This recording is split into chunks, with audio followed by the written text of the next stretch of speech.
Welcome to one of the most iconic buildings in New York City.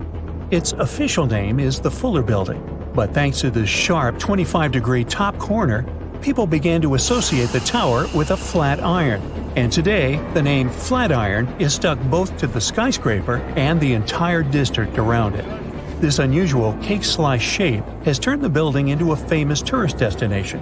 It has popped out in many movies, TV programs, and magazines, so you probably recognize this property even if you've never been to Manhattan. Surprisingly, today the 285-foot-tall Flatiron is almost empty, and these fancy walls hide a pretty mysterious dispute between their owners. But first things first. In 1901, construction enterprise Fuller Company purchased a sharp triangular plot of land on the crossroad between Broadway and Fifth Avenue. They hired an architect from Chicago, Daniel Burnham, to design the company's new headquarters. The task was to maximize every inch of available space, so Burnham produced a project of a 22-story triangular tower made of steel.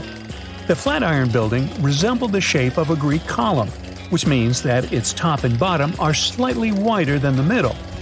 Fuller Company approved the design and demolished several old buildings to clear the space for the future tower.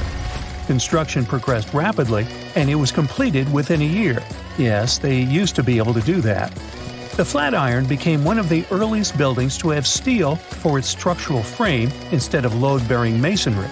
Also, it became one of New York's first skyscrapers and the first steel skeleton structure visible to the public. The curtain wall cladding was also then innovative. The builders used terracotta and limestone to wrap a chic finish look around the steel structure that carried the building's weight.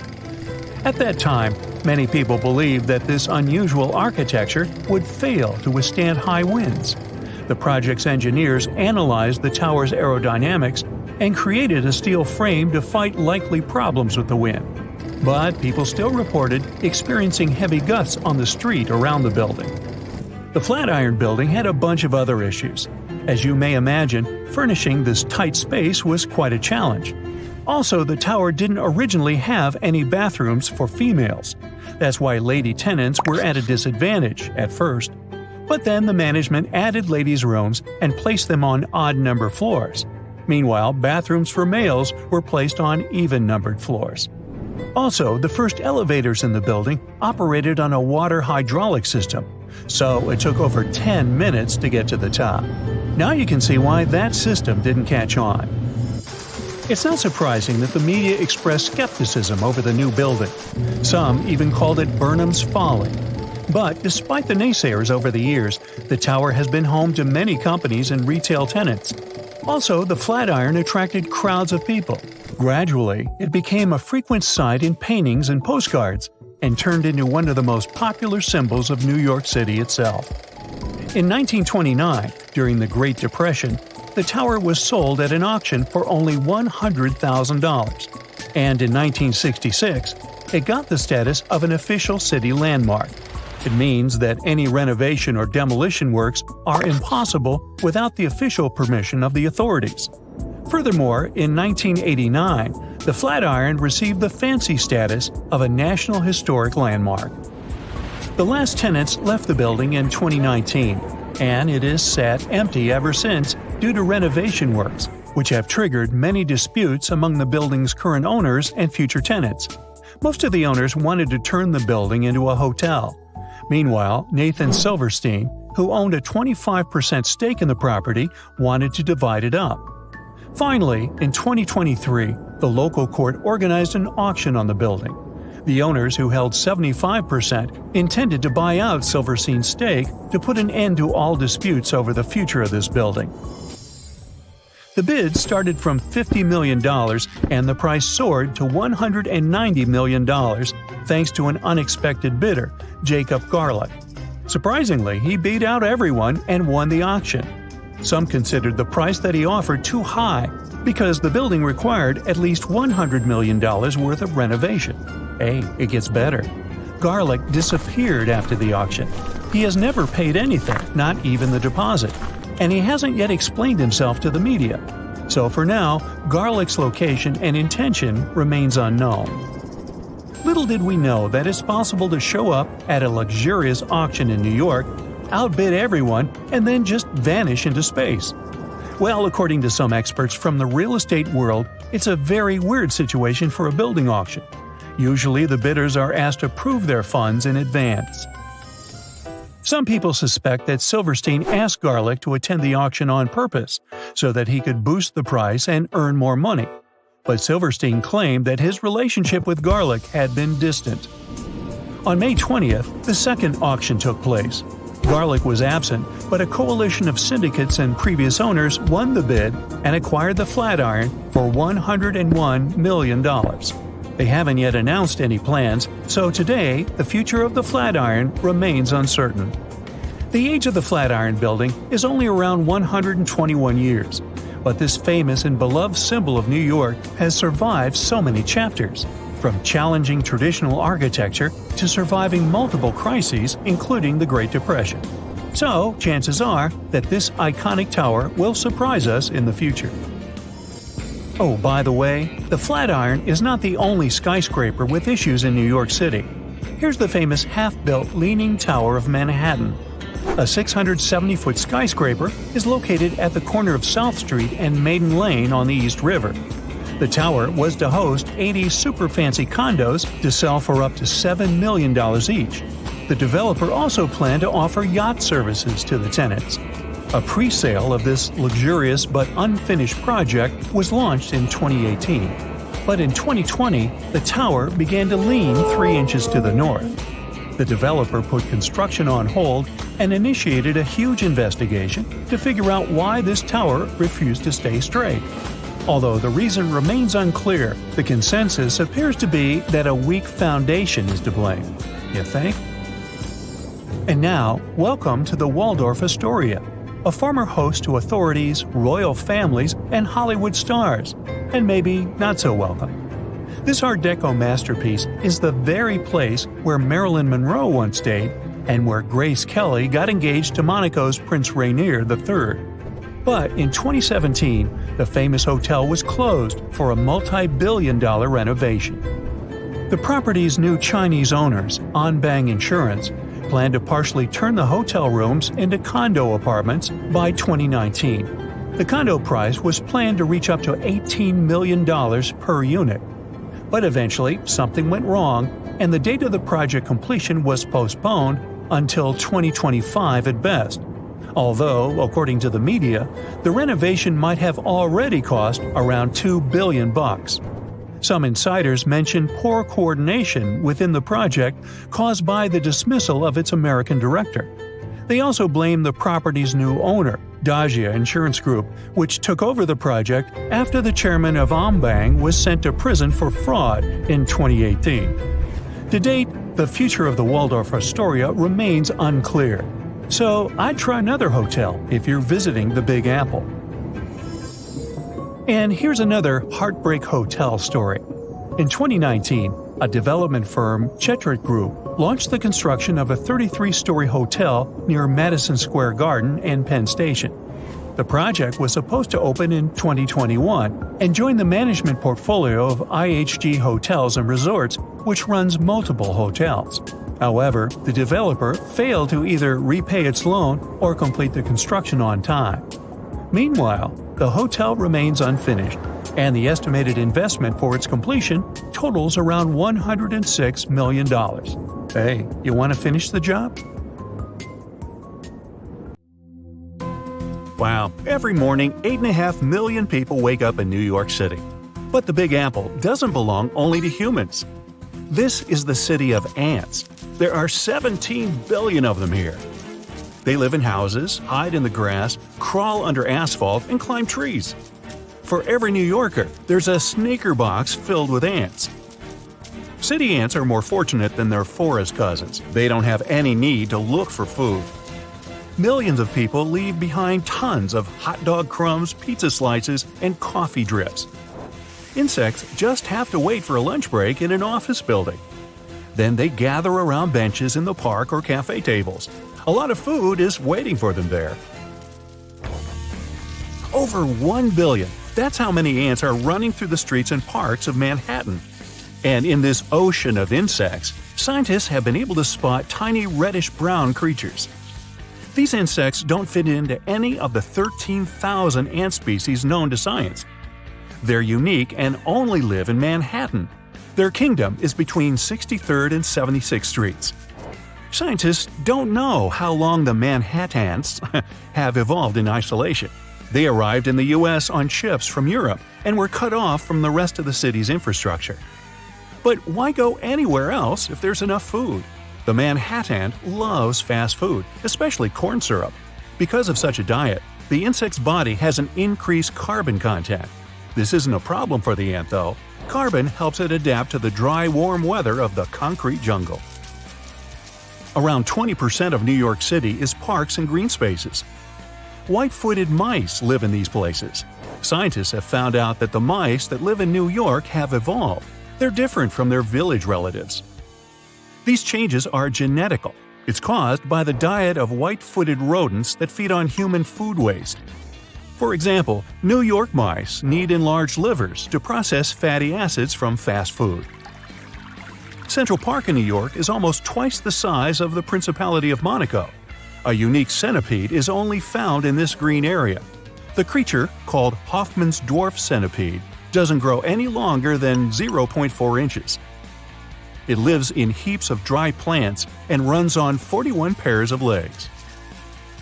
This crustacean, measuring only a bit more than 0.3 inches, is called the Socorro isopod. It's one of the rarest animals on the planet. The creature can only be found in a small thermal spring near Socorro, New Mexico. The isopod lives in the water as warm as 90 degrees Fahrenheit and covered with a layer of algae. These are ideal conditions for the creature. To get to Mobile Cave, you'd have to rappel 65 feet down. That's the height of a 4-story building. After that, you'd crawl through narrow passages and swim along a canal with cold water. Sunlight can't get into the cave. The air is poisoned by vapors of ammonia and hydrogen sulfide. This extreme place has been isolated from the outside world for 5.5 million years. A unique ecosystem has formed in this toxic atmosphere. Of all the animals that live there, 33 species of millipedes, scorpions, spiders, and leeches can't be found anywhere else on Earth. These creatures are mostly blind and colorless. Well, why would you need eyes in disguise if you live in complete darkness? Mobile's coolest guy is the venomous centipede. Scientists have nicknamed this animal the king of the cave. It doesn't grow more than 2 inches, but for this world, it's a giant. The blind salamander would feel great in the company of strange animals from Mobile, but these little monsters are separated by the ocean and thousands of miles. The Mobile Cave is located in Romania, where these beauties live only in Texas. Their home is an underground body of water in the San Marcos area. These salamanders grow to be 5 inches long. The name makes it pretty clear that the animal is blind. It does have eyes, but they're pretty much useless. This doesn't stop the salamander from being a skilled snail and shrimp hunter. It senses other animals by feeling the underwater waves they create while moving. The Scottish wildcat lives in the north of Scotland. This animal is different from domestic cats, which love sleeping on the couch. Unlike them, it's a perfect hunter. The creature is 25% larger than the average cat. It's muscular and long-legged. The wildcat's tail is blunt and fluffy, covered in black rings with a black tip on the end. The quokka is called the world's happiest animal. Just look at its smile. This fluffy animal seems to always be ready for a photo shoot. Quokkas are only found in Australia. Around 10,000 animals live on Rottnest Island and several other locations. The creature's cute smile is an evolutionary trait. An open mouth helps it breathe and regulates its body temperature.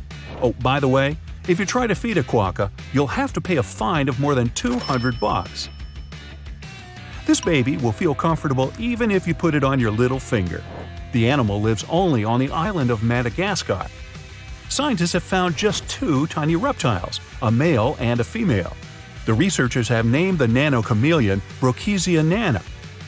It's a mystery to them why it doesn't grow larger than a sunflower seed. The next animal on the list also lives only in Madagascar. Locals call this creature eye. The unusual lemur spends most of its life in trees and leads a nocturnal lifestyle. This might explain why it looks so tired. Even though the eye is a lemur, its teeth are like those of a rodent. Its claws resemble sloth's claws, and its body looks like that of a monkey. The animal's fingers and toes are especially frightening. They're long and thin with pointy claws. Get equipped for any season with brand new Brightside merch. Click the link and grab your print.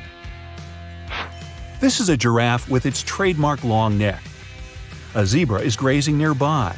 Black and white stripes on its body help the animal reflect sunlight during the day and keep it warm at night. But what if you combine these animals? No need, nature has done this work for you. The okapi looks like a giraffe with a short neck, horse body, and zebra stripes on its legs. The okapi has a long tongue. Males have small giraffe horns on their heads. You can only meet these unusual animals in the African rainforest. If you decide to travel around Africa afterward, you must visit the Ethiopian highlands. That's where you see unique gelato monkeys. And no, they're not named after the Italian ice cream. That's gelato. Don't mix that up. Males look like rock stars from the 70s. They're bright and have cool hair. But don't mess with these animals. They aren't too friendly.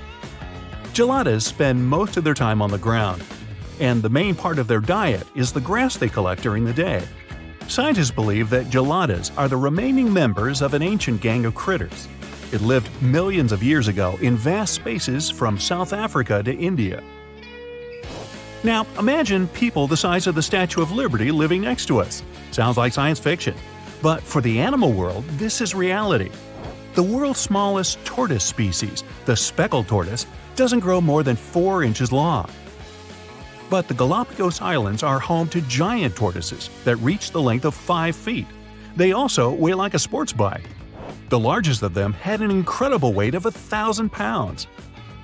The giant Galapagos tortoise lives for 100 years and sleeps 16 hours a day. Due to its slow metabolism, the animal may not eat or drink water for a whole year. Millions of years ago, lizards from South America climbed onto a log. Sea waves carried the log to the Pacific Ocean.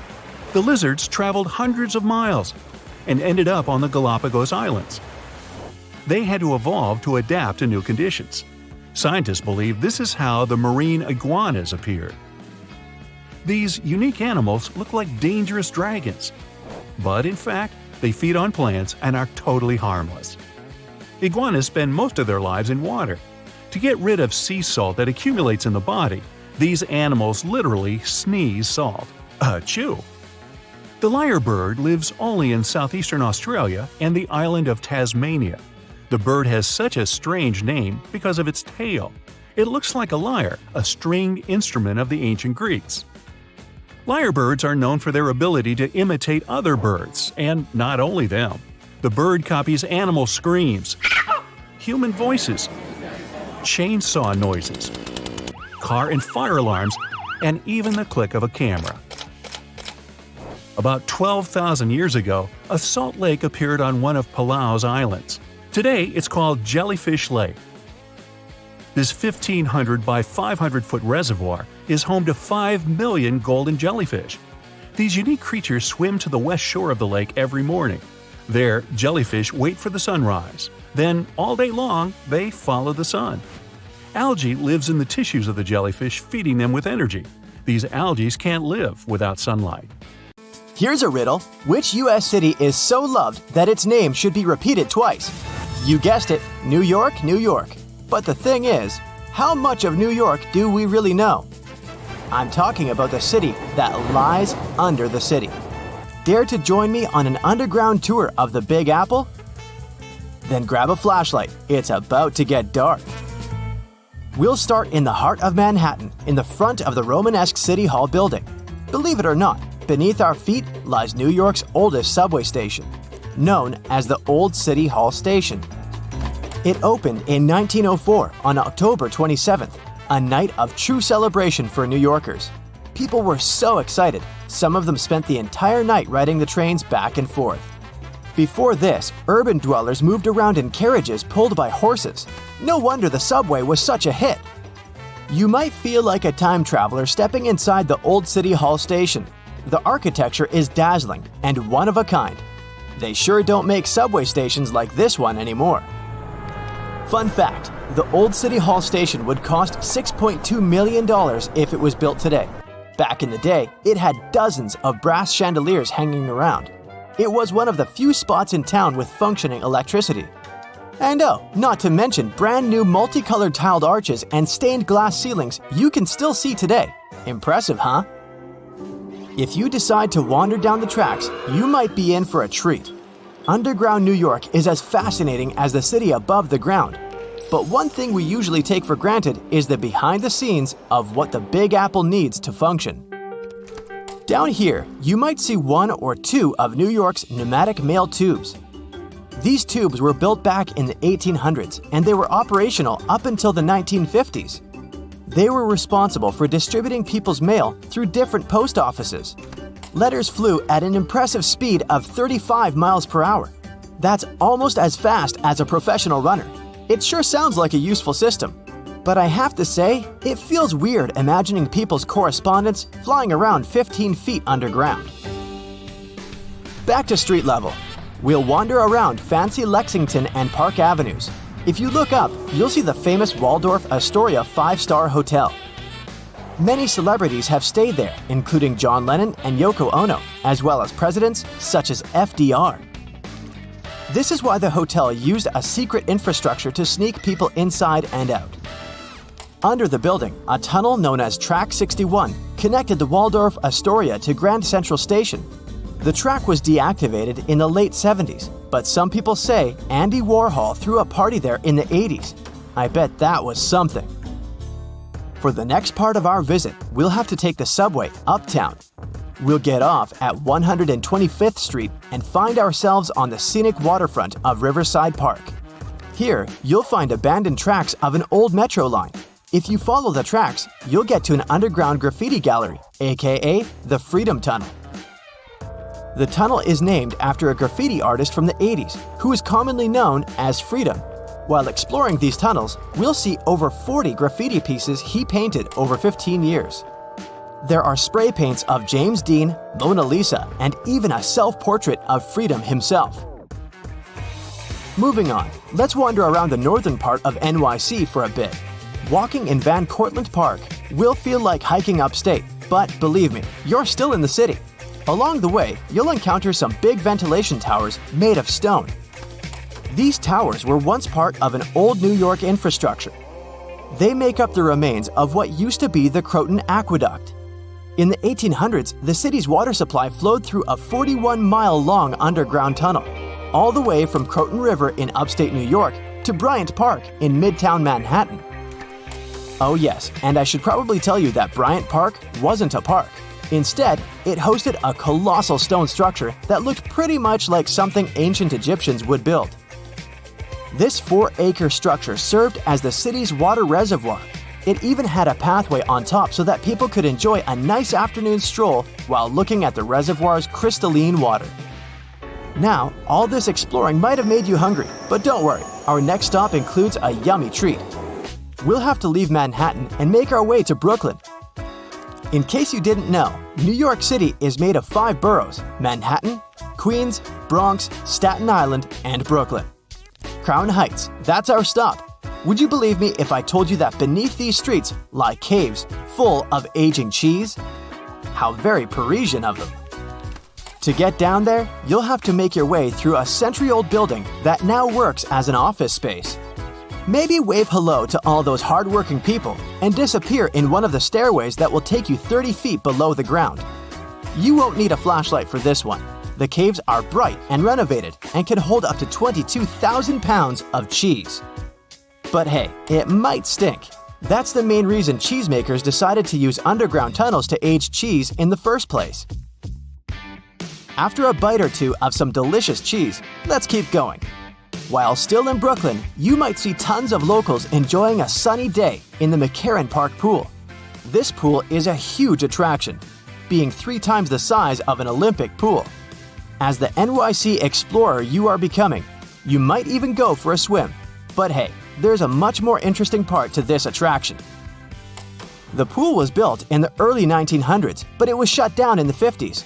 During this time, urban explorers discovered a network of underground tunnels right beneath the pool.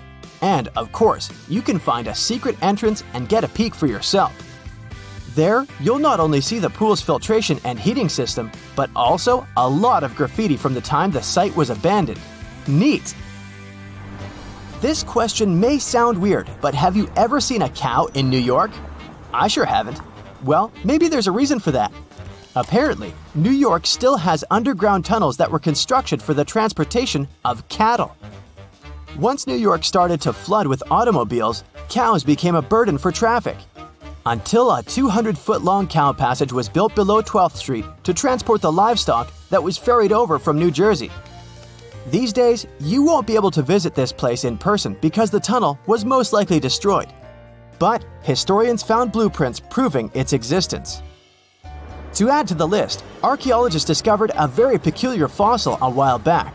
Now imagine peeling off the layers of the city's soil. First, at 15 inches, you'll find a layer of wires. I'm talking TV cables, electricity, and all that.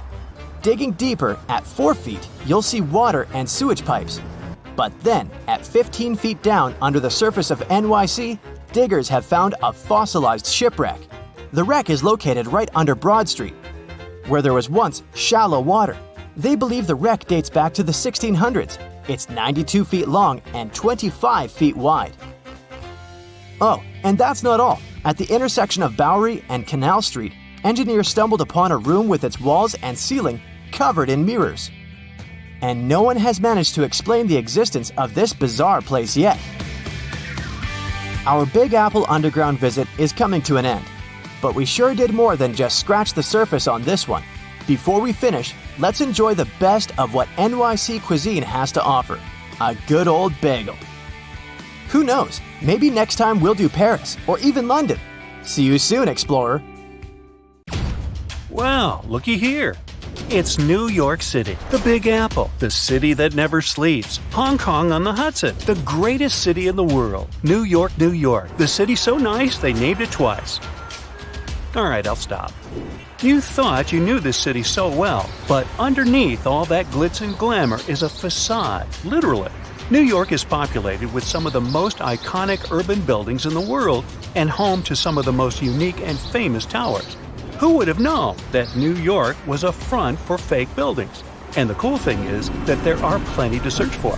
Okay, I'm adding that to my bucket list. So the question is, why do they put these fake buildings all over New York? The city is one of the most vibrant places in the world and requires many infrastructures to keep the city in motion. That means having many industrial structures and buildings in every major district. New York is charming for the design and the buildings.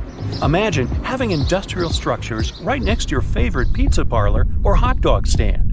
The designers thought ahead and decided to disguise those industrial infrastructures as fake buildings. They blend with the city so well that they don't stand out. They look like your good old apartment or housing unit with a front door, real-life windows, and even charming balconies where people would hang out. The only thing is that there's nothing behind the facade and no one is allowed inside. So, where in the world can you find these fake buildings? For starters, one of the most popular fake buildings is in Brooklyn. At 58 Joralemon Street, you can find a very typical neighborhood. But between the buildings stands a brick building with a slightly deeper shade than the rest. It has bright open windows that blend in with the rest of the buildings in the neighborhood, except that they're blacked out. At first glance, you might not think of it as anything, but if you pay close attention, the building looks like a glitch from a video game. It was built in 1847, way before New York was considered glamorous. Originally, it was meant to be a regular building, but in 1908, they converted it into a fake building. Don't think you can just try to break in. Even if you could, it's pointless, because it's part of a ventilation fan for the subway. It also serves as an emergency exit for some of the surrounding buildings. Actually, throughout New York, many fake buildings exist to disguise the subway vents for the smoke to escape. all the way to 415 Bruckner Boulevard, the Bronx, this townhouse was designed by the Switzer Group, which is an interior architect company. It's not as charming as the one at 58 Joralemon Street, but it serves a similar purpose: to hide an electric substation for New York's utility company. The city needs these substations to reduce the high-voltage electricity to a lower voltage so it can be distributed locally. Having a building like this popping out of the middle of your neighborhood isn't exactly the smartest way to attract people to the Bronx. That's why the fake townhouse facade is the perfect camouflage.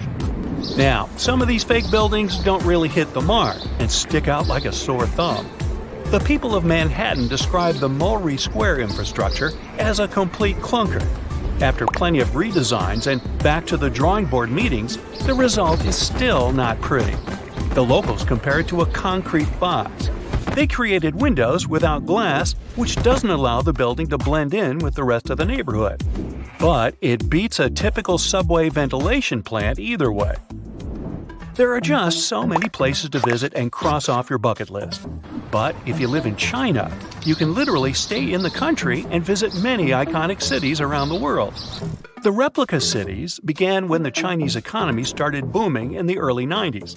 They wanted the lifestyle of the rich and famous without wanting to leave their country. They can be comfortable eating their local food and get the feeling of being abroad. The Chinese province of Guangdong has an identical copy of the historical Australian alpine village Hallstatt. The real Hallstatt is centuries old and one of the most charming places to discover. The local people of Hallstatt also had no idea that their home was being built in China. Some people thought that this was controversial, probably because it cost around $940 million to build it. Paris is undoubtedly one of the most charming cities you could ever visit. Its rich history and vibrant culture are enough to catch the first plane to go there. For residents of Tianducheng, that's something they can do anytime they want. The city is also known as Sky City and has a replica of the Eiffel Tower that looks eerily like the iconic one in Paris and built buildings to match the city's visual charm. One of the main things that will break the charm is the farmland surrounding the city. There's barely anyone there, and the streets are always empty, very un-Paris-like. Still, you can find some nice fountains and statues scattered along the streets to give it some spirit. There's laundry hung everywhere, even on the trees. The picturesque fountains are dry and many apartments are empty. Only a few stores are open for business. Even though this looks like a fake city, it's quite real. Some people live here because it's more affordable than other places. 2 hours away from this town is another version of Paris's Pont Alexandre III and a carbon copy of London's Tower Bridge, but with 4 towers instead of 2. Hey, such a bargain! You can also visit the closest thing to Italy, but this time you can go shopping. Florentia Village is an outlet mall that offers an array of shops to lose yourself. The good thing is that this was built by an Italian developer to capture the essence of an Italian village. It has fountains, canals, and mosaics for proper aesthetics. It began in 2011 and has more than 200 shops with many Italian brands and British, US, and Chinese brands as well. The place is so popular that it gets between 10,000 and 25,000 visitors per day. China also has other replica towns that put you in a mini Manhattan called the Yujiapu Financial District. The developer's goal was to make this place the financial center of the world. It was complete with the right landmarks, like the Rockefeller and Lincoln Centers, but the project was halted in 2019, leaving it mainly empty. You can find a typical English town with cobbled streets, Victorian homes, and restaurants that make Thames Town.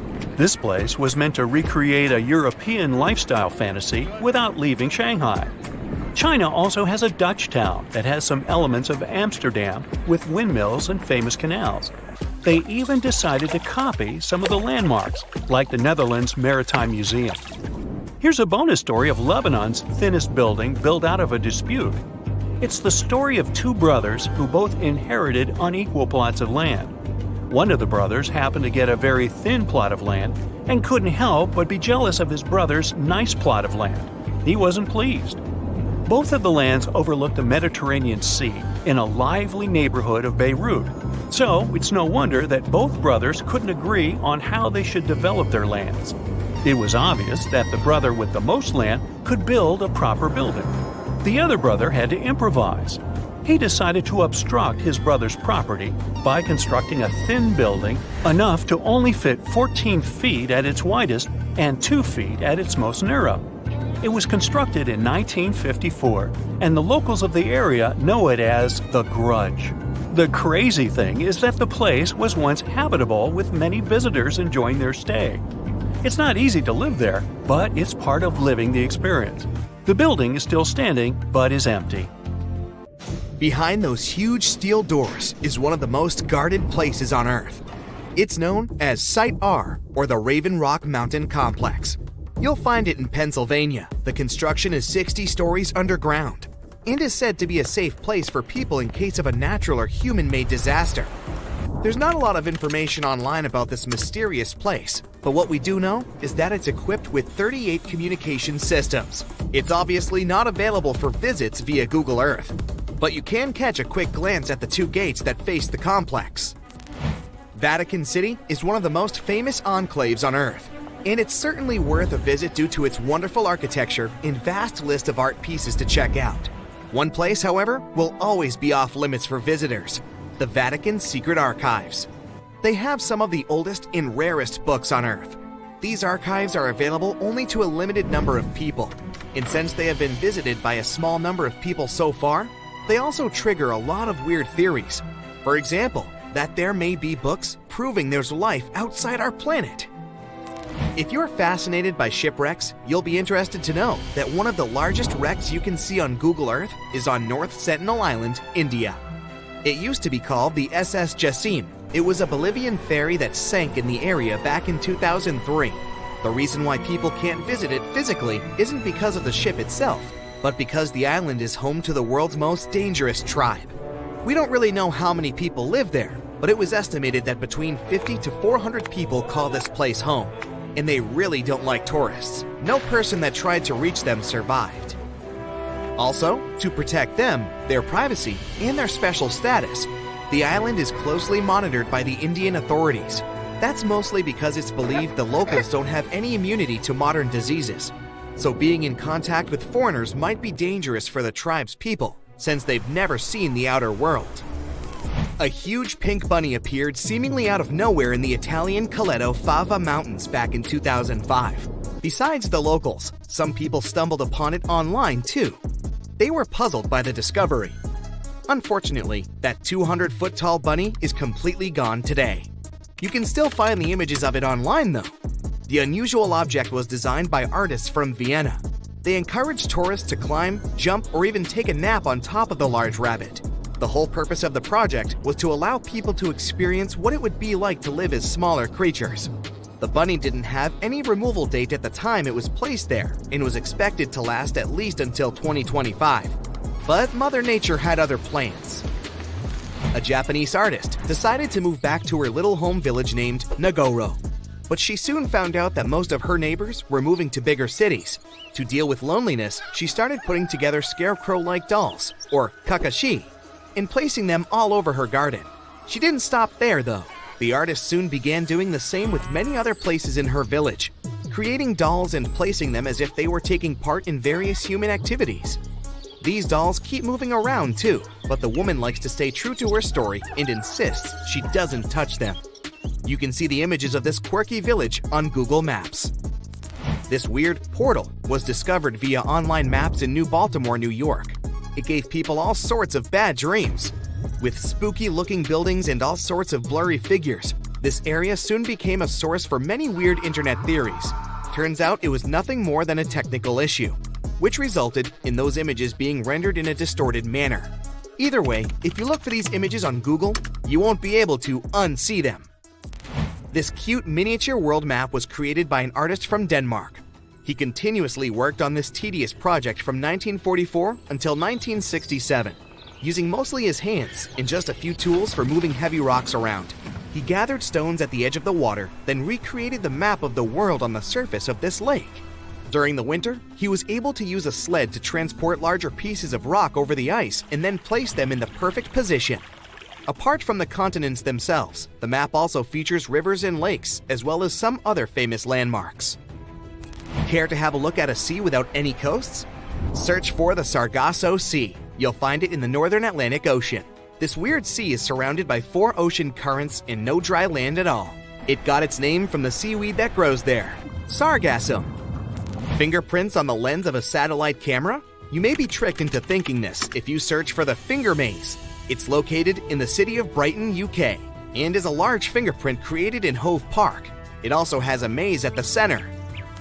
It can be really hard and time-consuming to look for wild animals on Google Earth, but the Geo browser does have a nice feature that can help if you're eager to see hippos and flamingos in their natural habitat. Try Googling animals from above and start scrolling through these images. This unique feature can take you from Kenya to Namibia and even all the way to Antarctica, where you can see emperor penguins. There are some places on Google Maps that, for specific reasons, aren't available for the online public, like the Royal Palace in Amsterdam. If you head over there via Google Earth, you'll see that everything around the Dutch Royal Palace is still visible, like the vegetation and roads, but the construction itself is blurred from all angles. That's probably because local authorities want to keep the unique views of the palace for the eyes of physical visitors only. The same goes for the Tantaco National Park in Chile. This one is a privately owned nature reserve that can only be seen on Google Maps from a distance. Once you reach a certain point, the zoom feature stops working. Some people say that since it's a nature preserve, it may be home to some endangered species, and extreme measures are taken for their protection. You know how a certain brand of fried chicken has a certain kernel on their logo? Yeah, you won't see any of these logos in high resolution on Google Maps. That's because the online map uses specific algorithms to detect people's faces and blur them out. As you can see, it's not always really that accurate. It's called Snake Island, and the Brazilian authorities prohibit people from visiting it. For good reason. You'll find the island near the city of Sao Paulo in Brazil. It's said to be home to over 4,000 snakes. Some of the most venomous types of reptiles on Earth call this place home. If that's not creepy enough, how about that some of them are so dangerous that a small drop of their venom can permanently damage the human skin? You can see the shape of the island on Google Earth, but the more you zoom in, the blurrier it becomes. Here's another cool thing you can do on Google Earth. Time travel. Well, at least sort of. You won't be able to travel back in time and tell yourself to study more for that tricky exam, but you can see certain historical images of places you like. You can check if this feature works by looking at the upper left corner of the screen. If you can see a small icon with a clock, it may allow you to scroll some years back, but you can also see how sunlight affects Earth if you turn on the sunlight feature. They used to call this island the Paris of the East, mostly because it had beautiful buildings with large gardens and impressive stone archways. But now, it's nothing like it used to be, with all the architecture almost entirely covered in tree roots and vines. Ross Island is a small territory in the Indian Ocean. It's located east of the Indian city of Port Blair. Though initially thought of as a jail, Ross Island eventually became a luxurious resort for the local administrators. They called this island a real treat for its more privileged residents. It boasted opulent bungalows, stained glass window panels brought all the way from Italy, neatly kept gardens, tennis courts, and even swimming pools. Soon after the complex was closed in 1937, a powerful earthquake hit the island. It caused a lot of damage, making it even more uninhabitable. The island is now in the administration of India and has become a tourist attraction for people interested in abandoned towns. Pieces of German architecture still lie hidden in the Namibian desert. The city of Kolmanskop, Namibia, was a luxury location at its peak in the early 1900s when German workers settled here looking for diamonds. This abandoned town used to have everything from a ballroom to a hospital and even a bowling alley. It all started to decline somewhere in the late 1910s when another diamond-packed location was found nearby. So, most of the people living here moved, leaving everything behind in search of more money. Kolmanskop has since been slowly occupied by sand dunes, while the hot temperature and low moisture help to preserve the buildings. This ghost town is also available for visitors. If it sounds interesting, you can book a tour in the nearby town of Lüderitz. Another abandoned castle dominates the view in Krakow, a city in Italy. The whole village sits atop a cliff that's 1,312 feet high. The founders liked this location since they knew it would be easy to defend themselves from unwanted guests. But the castle, built in the 1300s, soon became overwhelmed by landslides and earthquakes. Even though it has no residents anymore, the medieval city often comes alive during the various local festivals that take place here in the summer months. The locals also offer tours and tell amazing stories about the location. One of the highlights of the tour is a statue that seemingly came out of nowhere and now lies in a body of water. Hidden away in the Montana mountains, Garnet Ghost Town tells the well-known American story of the West's gold rush. The town's history goes back to the 1890s, when they found a lot of gold in the Nancy Hanks mine. During its glory days, Garnet had almost 1,000 residents. Even though it's in a relatively secluded location, it had saloons, hotels, stores, a school, and other features of a regular little town. In 1905, when most of the gold had already been taken away, most mines were left behind, so only a couple of hundred residents stayed in Garnet. The final straw came in 1912, when a fire damaged most of the town's buildings. So, by the 1940s, Garnet was completely abandoned. It soon became a hotspot for treasure hunters looking for furnishings and artifacts. That was until a preservation campaign started in the 1970s. It ended with the town being declared a historic district in 2010. To this day, Garnet is one of the best preserved ghost towns in the area. Hashima Island is another abandoned location that tells us that when people leave, nature takes over. This mysterious place was even featured in a James Bond movie because of its ghostly landscape. It used to be a well-known spot in Japan for undersea coal mines, as it was opened in 1881. In 1959, at its peak, there were over 5,000 people living here, including mine workers and their families. As soon as the mines started going dry, sometime in 1970, people started to slowly depart the island, leaving it completely abandoned in 3 months. Even though nobody lives there these days, there are a lot of tourists here that drop off to wander around the abandoned homes, swimming pools, stores, and factories. Another town that started with a mining company back in 1881 is Calico, California. People discovered the location was packed with silver, so it soon became home to over 500 silver mines and 3,000 residents. It used to feature hotels, general stores, restaurants, and a school. There was even a local newspaper printed here called the Calico Print. But by 1986, the town had become empty. One of the former locals decided to buy it and began its restoration, making it a registered historical landmark. It even has a museum of the Old West available for tourists. One of the most interesting attractions that were rebuilt is the 1-mile-long Calico and Odessa Railroad. It currently goes through the steep canyons and hills, and even passes the old mines and buildings north of Calico. Approximately 1/3 of the town is original, while the rest consists of newer buildings that are replicas meant to recreate the spirit of its past. If you're a fan of cars, you might have heard of Henry Ford as the famous American industrialist who founded the Ford Motor Company in 1903. But in 1927, he began working on another one of his ambitious dreams, Fordlandia. It was supposed to be a massive rubber plantation located near the Tapajos River in Brazil, since he needed a reliable source of rubber for his car tires and hoses. His vision was to design a town complete with swimming pools, a golf course, living bungalows, and even weekly square dancing sessions for the locals.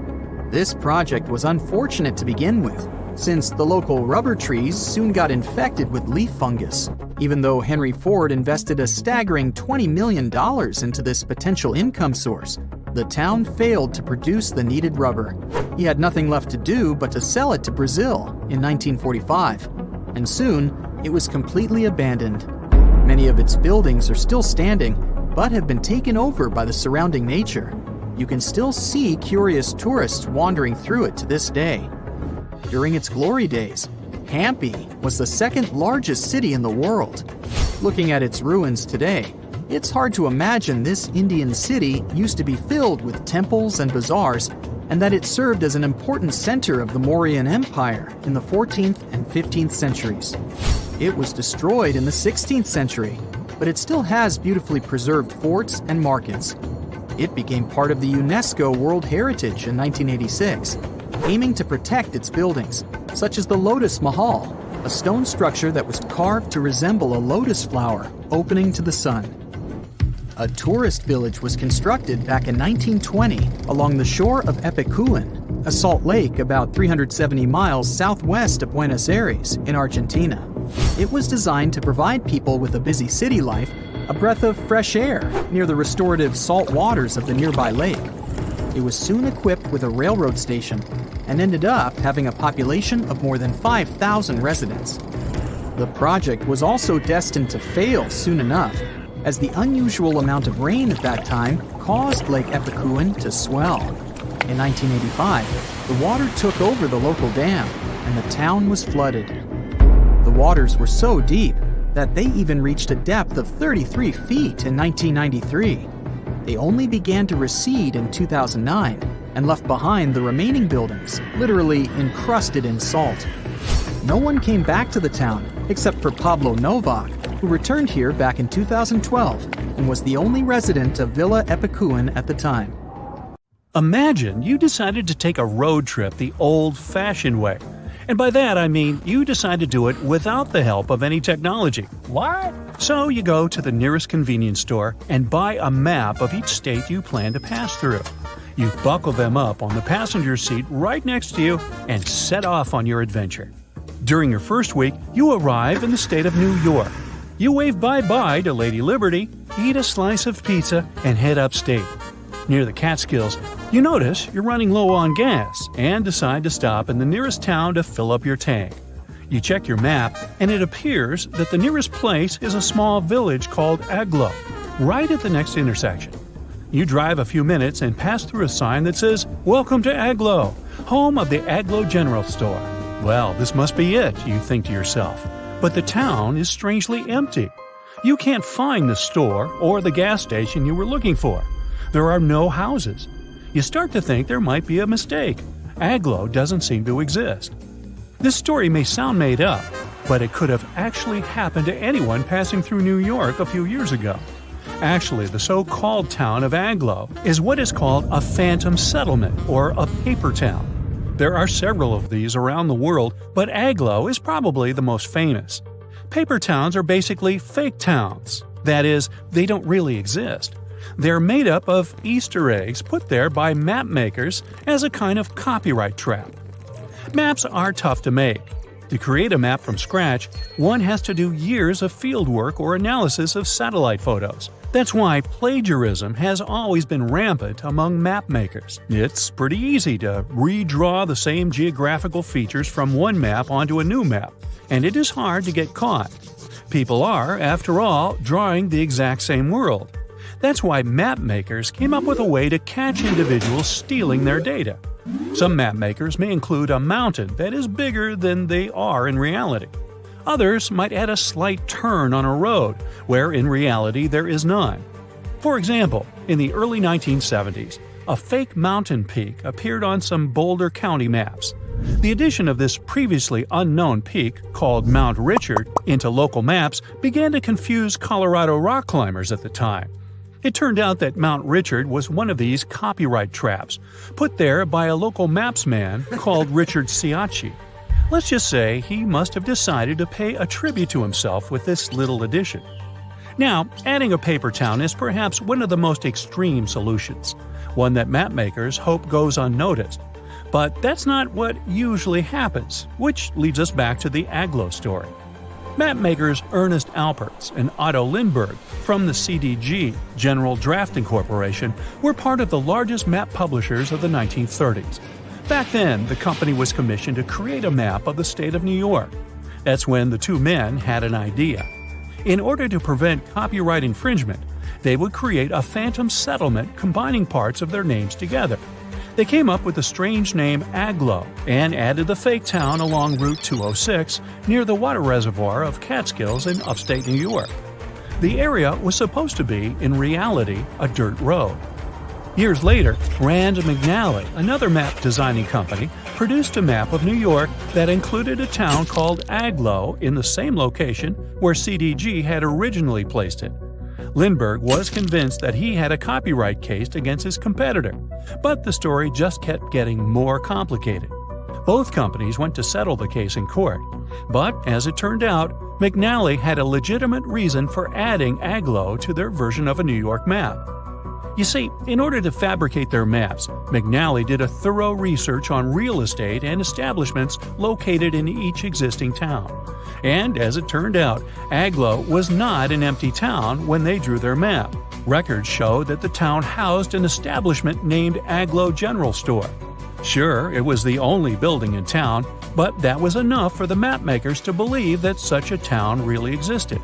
They added Agloe to the map like they would add any other town with physical establishments. It seemed they weren't infringing any copyright if this once phantom settlement had somehow come to life. The plot twist is that CDG's Alpers and Lindbergh could never have foreseen that someone would decide to occupy a made-up town. But it happened. One day, someone bought a map from a regional gas station that had Agloe marked on it.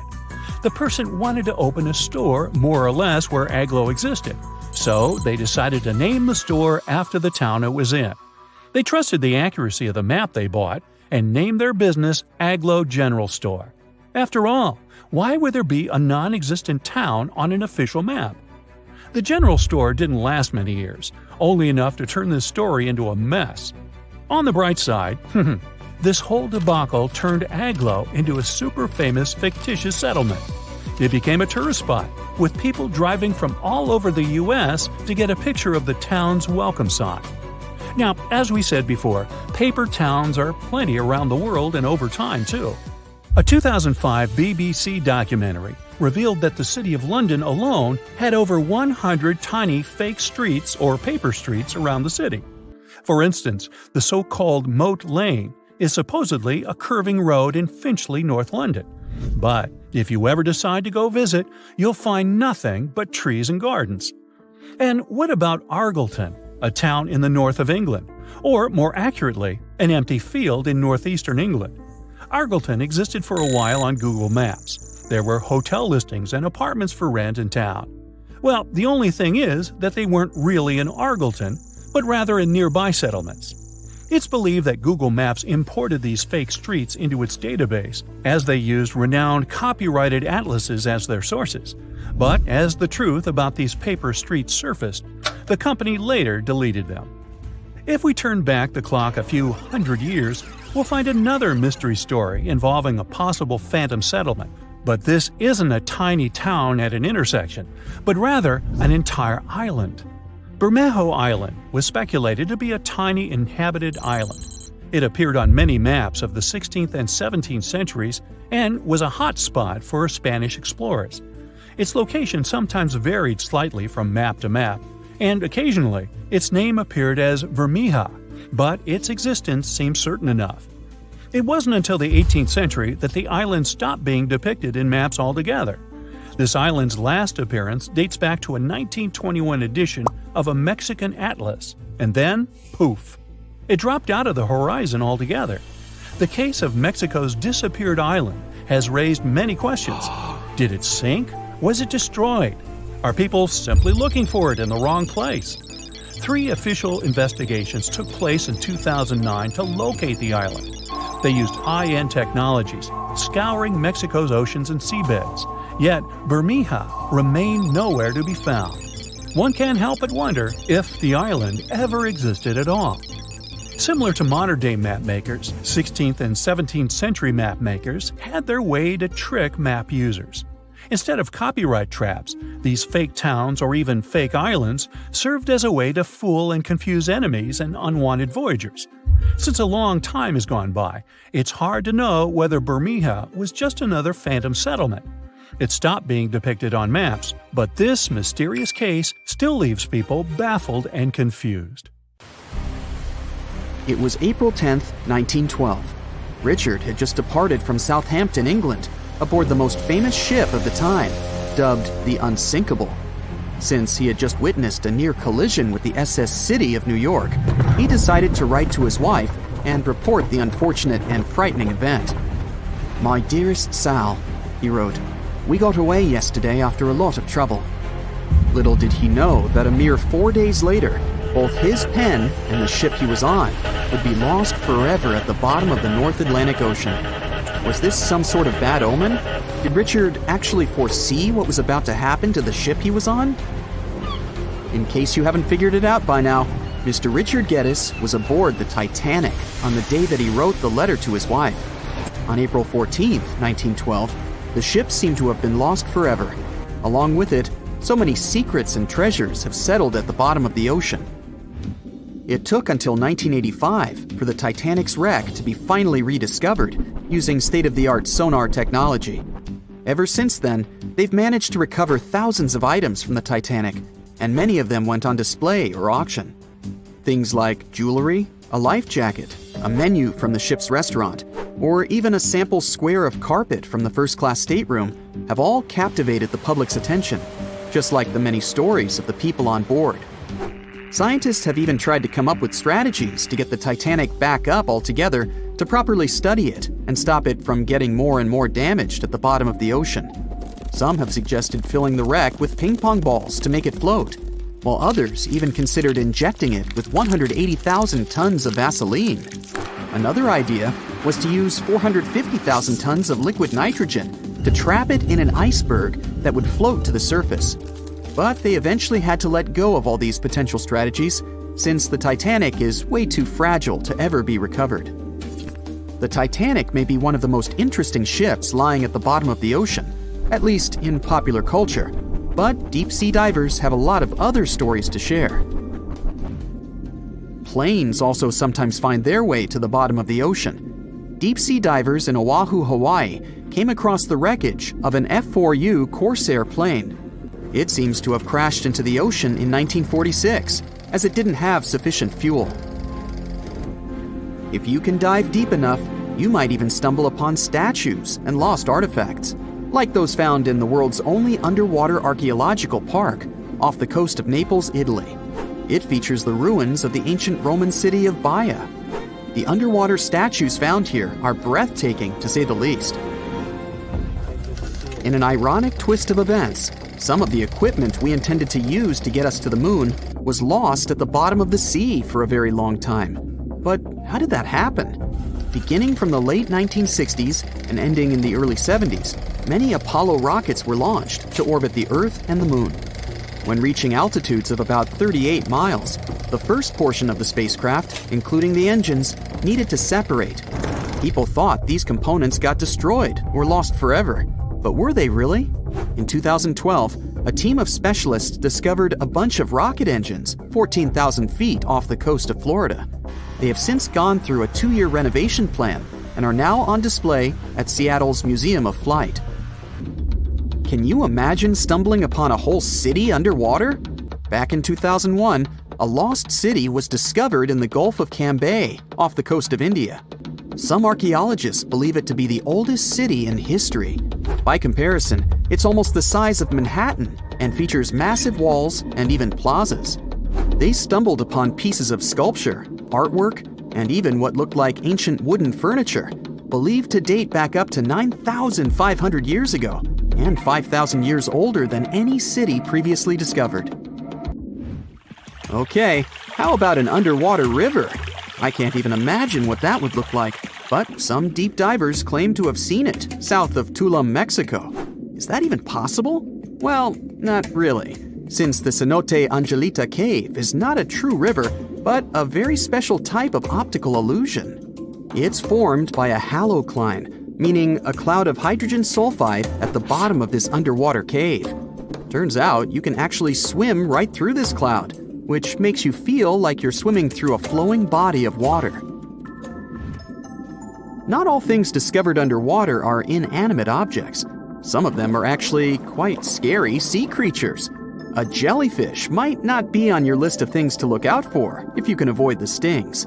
But this giant one, also known as a lion's mane jellyfish, is the largest known species of its kind. In all fairness, you'll only uncover it if you happen to dive into the waters of the Arctic, Northern Atlantic, and Northern Pacific Oceans. You surely won't miss it, since it stretches across 120 feet from the top to the bottom of its tentacles. When it comes to deep-sea diving, a lot of people are looking to discover some lost treasure. One diver was lucky enough to have hit the literal jackpot when he came upon nearly $1 million worth of treasure on the bottom of the seabed. That was back in 2015, when this lucky diver was swimming just off the coast of Florida. What did he find, you might ask? Well, about 51 gold coins, 40 feet of gold chain, and a rare single coin that was tailored for the King of Spain, Philip V. Speaking of people looking for lost treasures, divers also sometimes found pirate ships. They discovered one of these pirate shipwrecks in 2015 off the coast of Colombia. It dates back to the 18th century. The value of this forgotten ship was estimated to be between $4 billion and $17 billion, as it contained treasures, precious stones, gold, and countless other really valuable items. By comparison, a whole island in the Bahamas is up for grabs at $75 million. A computer is the last thing you'd ever expect to discover underwater, right? And this was no regular computer, but an ancient one. And yet, someone stumbled upon it between 1900 and 1901 on the spot of a shipwreck located off one Greek island. Researchers believe this weird stone contraption to be the earliest form of a computer. It was designed to serve many purposes, such as predicting astronomical positions and eclipses on the calendar. Since humanity lost most of the technology used back then, it was wonderful to rediscover it so many years later. It let us piece together many of the ancient Greeks' accomplishments. The computer is now at the National Archaeological Museum of Athens, should you ever want to check it out in person. This has to be one of the most mysterious places on Earth. It's called the Mariana Trench, and it's the deepest part of the Earth's oceans. We really don't know how deep it is, since it's so difficult to measure, but it's somewhere around 7 miles deep and 5 times longer than the Grand Canyon. They first studied this massive underwater hole back in 1875 using a weighted rope. Back in 2012, a Canadian film director named James Cameron reached the bottom of the trench in the submersible vessel Deep Sea Challenger. Some of the most bizarre creatures on the planet call this place their home, including the Dumbo octopus, the sea cucumber, and the goblin shark. The Mariana Trench took its name after the nearby Mariana Islands, which are named Las Marianas in honor of the Spanish Queen Mariana of Austria. Have you ever wondered how cool buildings of the future are going to look? Well, hold on tight, because artificial intelligence is here to revolutionize the world of architecture. AI is a great sidekick. It can give the architects incredible new tools to create mind-blowing structures that are not only stunning, but also eco-friendly and super efficient. So let's check what our beautiful future might look like. First of all, you know how cities can get crazy busy and overwhelming, right? Well, guess what? AI is here to save the day and make our cities super smart. Imagine you're cruising down the road in your flying car. Yes, we'll have those. Thanks to AI, the traffic flows like a dream. No more endless gridlock. The city knows where the most likely crime spots are and takes proactive steps to keep us safe. It's like having superheroes on every corner. And hey, forget about trash piling up. AI makes sure waste is managed efficiently, keeping our city clean and fresh. They can act as a city manager who can optimize everything from traffic to safety and even waste disposal. They can analyze tons of data from all sorts of places like sensors and social media. With all that information, they can help city planners make brilliant decisions that make our lives better. Okay, so you stroll down the street, and your eyes are instantly captivated by an extraordinary building. Its futuristic curves and features make it stand out from the rest. And it not only catches your eye, but also gives Mother Nature a high five. You might think it was designed by a genius architect, but little do you know it was actually a collaboration between humans and artificial intelligence. Imagine having a super smart design buddy who can whip up thousands of incredible building ideas in a blink of an eye. That's what AI-assisted design software does for architects. It can generate and assess a ton of design options. They take into account stuff like the best materials to use and the perfect placement for the building. Also, by analyzing data and crunching numbers, algorithms can help optimize the building's design. They can ensure it minimizes energy usage, conserves water, and manages waste like a pro. Every building strives to reduce costs, save energy, and promote a better world. The result?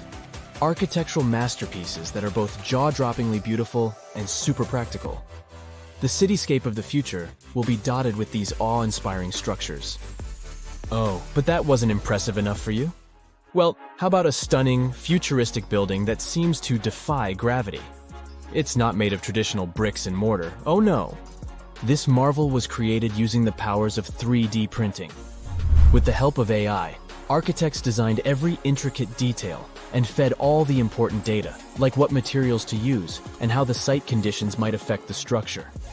AI algorithms worked their magic to optimize the design, making it both breathtakingly beautiful and rock solid. 3D printing is basically like having a magical machine that can create awesome structures straight out of a sci-fi movie, and AI jumps in to make sure these structures are not just pretty, but also strong.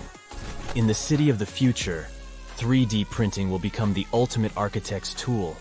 It will allow them to create structures that were once impossible to build. From mind-bending shapes to intricate details, the possibilities are endless.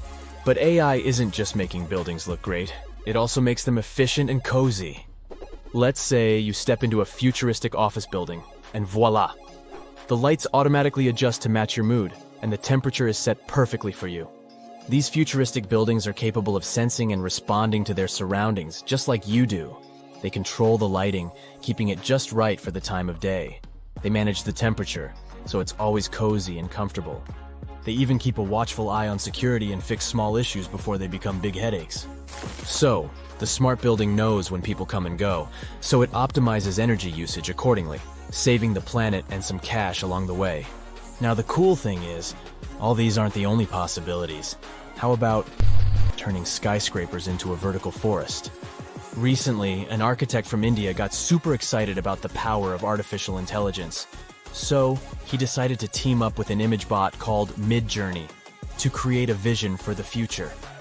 But instead of a dull, robotic world, they aimed for something spectacular. With text prompts like utopian technology and futuristic towers, the architect and AI got to work. Guess what? Midjourney didn't disappoint. It conjured up a world where buildings were covered in lush vertical forests and adorned with shapes inspired by nature. They wanted to create a sustainable future that harmonized with the environment. The architect, Manas Bhatia, is super positive about AI's potential. He doesn't see it as a threat to his job, but as a powerful tool for positive change. He envisions a future where architects and AI collaborate to make breathtaking designs. In his project, Bhatia even asked the AI to imagine symbiotic and hollowed structures, and it responded with pictures of apartments nestled within hollowed-out trees. Imagine a world where the building itself becomes a living, breathing part of nature. Well, Bhatia believes that nature should play a big role in architecture. He loves designing structures that embrace nature's beauty and functionality. From buildings built around trees to facades that regulate temperature, he's all about blending architecture with the natural world. With architects like Bhatia and the superpowers of AI, the future of cities is going to be amazing. So get ready to step into a world where nature and technology coexist in perfect harmony. It's a dream we can't wait to see come true. Or if you're not a big fan of trees, how about this? Skyscrapers that aren't made of solid bricks, but instead, they're inflatable wonders. Zumo, an architectural practice in Barcelona, used the magic of AI to bring these wobbly structures to life. These inflatable superstructures rise above future cities like illuminated balloons in the sky. Here's the best part. These inflatable buildings have sustainability superpowers. You can pump them up to towering heights, flatten them for easy transportation, and rebuild them wherever they're needed. Plus, they're powered by renewable energy, reducing their impact on the environment. Pretty cool, right? Phew. The future is zooming toward us like a rocket. Artificial intelligence can become the secret sauce that makes architects' work extra special. But hey, with great power comes great responsibility. We need to use AI wisely and ethically. For now, we don't have to worry about machines replacing architects. Artificial intelligence still needs a human hand, or else we might end up with buildings that look like mashed up bananas or ice cream cones, unless that's your thing. In addition, humans have one important advantage. They, well, are humans. We need to keep in mind that artificial intelligence doesn't have emotional intelligence. It's a brainy genius, but it can't fully understand the feelings and vibes we humans crave in our spaces. So, we must remember to infuse our designs with that human touch, those warm and fuzzy elements that make us go, "Ah, I feel right at home." And let's not forget that AI is still learning. It's basically just taking its first steps, and we need to be patient and give it time to grow. Rushing things too quickly could lead to wonky designs or buildings that look like a jumbled puzzle. This might look cool if you like avant-garde architecture, but for regular folk, no thanks. So, as the future unfolds at warp speed, let's embrace the wonders of AI in architecture. But let's also remember to balance its brilliance with our own human touch. Together, we can create a future where buildings are not just functional, but also filled with heart and soul. It's an adventure that's out of this.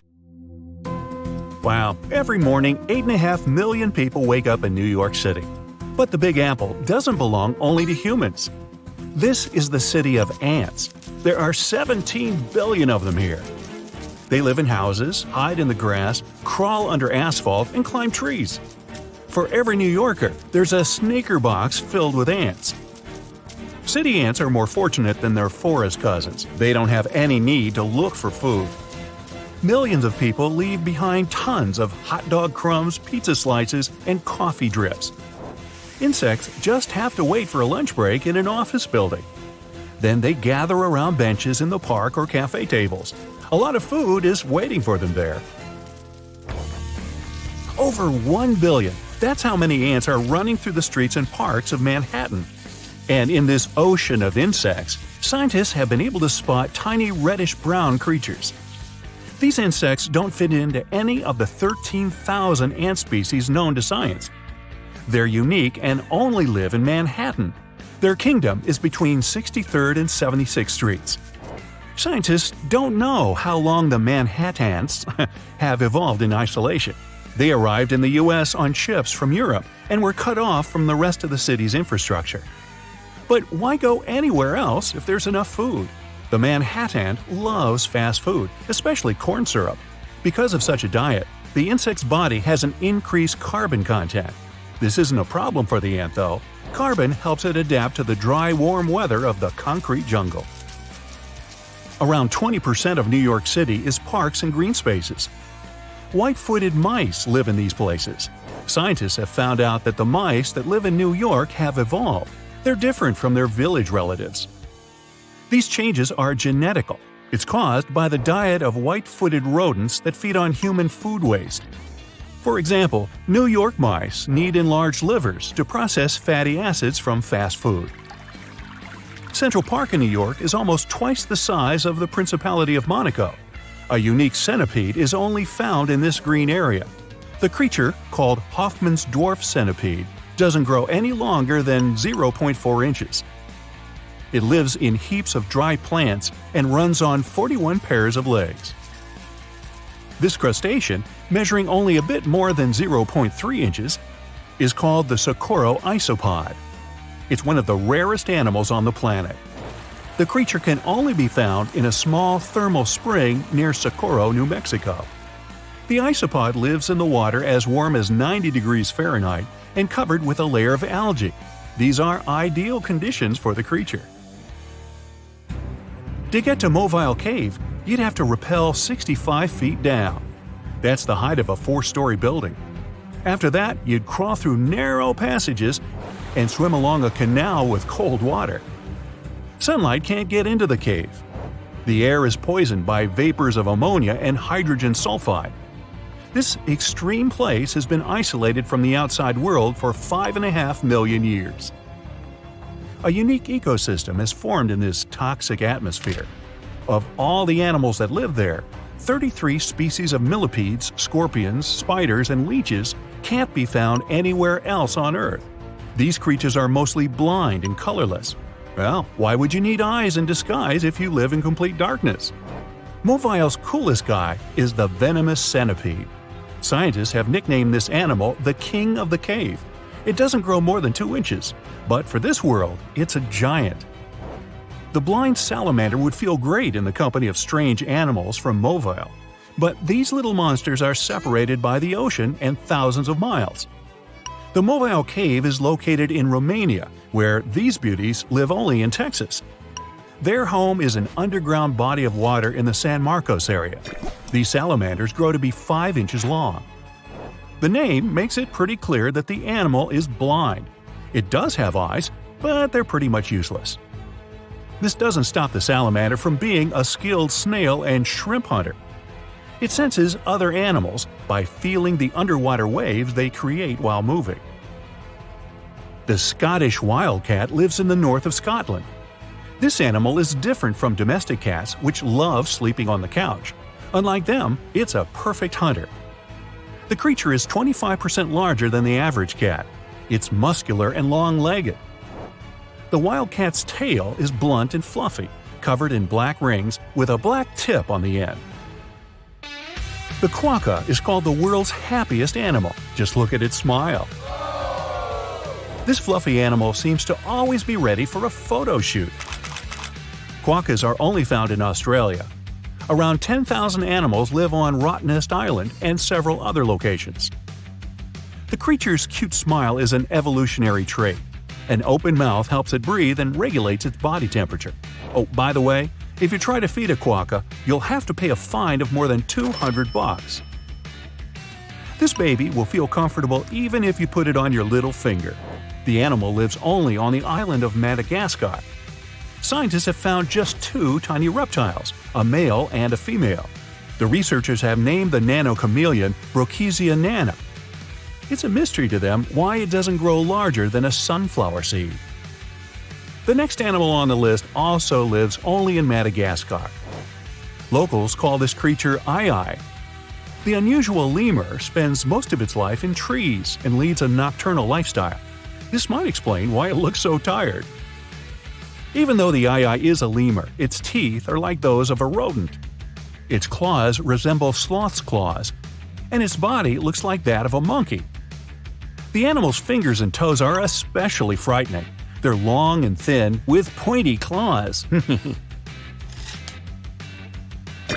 Get equipped for any season with brand new Brightside merch. Click the link and grab your print. This is a giraffe with its trademark long neck. A zebra is grazing nearby. Black and white stripes on its body help the animal reflect sunlight during the day and keep it warm at night. But what if you combine these animals? No need, nature has done this work for you. The okapi looks like a giraffe with a short neck, horse body, and zebra stripes on its legs. The okapi has a long tongue. Males have small giraffe horns on their heads. You can only meet these unusual animals in the African rainforest. If you decide to travel around Africa afterward, you must visit the Ethiopian highlands. That's where you see unique gelada monkeys. And no, they're not named after the Italian ice cream. That's gelato. Don't mix that up. Males look like rock stars from the 70s. They're bright and have cool hair. But don't mess with these animals. They aren't too friendly. Geladas spend most of their time on the ground, and the main part of their diet is the grass they collect during the day. Scientists believe that geladas are the remaining members of an ancient gang of critters. It lived millions of years ago in vast spaces from South Africa to India. Now, imagine people the size of the Statue of Liberty living next to us. Sounds like science fiction. But for the animal world, this is reality. The world's smallest tortoise species, the speckled tortoise, doesn't grow more than 4 inches long. But the Galapagos Islands are home to giant tortoises that reach the length of 5 feet. They also weigh like a sports bike. The largest of them had an incredible weight of 1,000 pounds. The giant Galapagos tortoise lives for 100 years and sleeps 16 hours a day. Due to its slow metabolism, the animal may not eat or drink water for a whole year. Millions of years ago, lizards from South America climbed onto a log. Sea waves carried the log to the Pacific Ocean. The lizards traveled hundreds of miles and ended up on the Galapagos Islands. They had to evolve to adapt to new conditions. Scientists believe this is how the marine iguanas appeared. These unique animals look like dangerous dragons, but in fact, they feed on plants and are totally harmless. Iguanas spend most of their lives in water. To get rid of sea salt that accumulates in the body, these animals literally sneeze salt. Achoo! The lyrebird lives only in southeastern Australia and the island of Tasmania.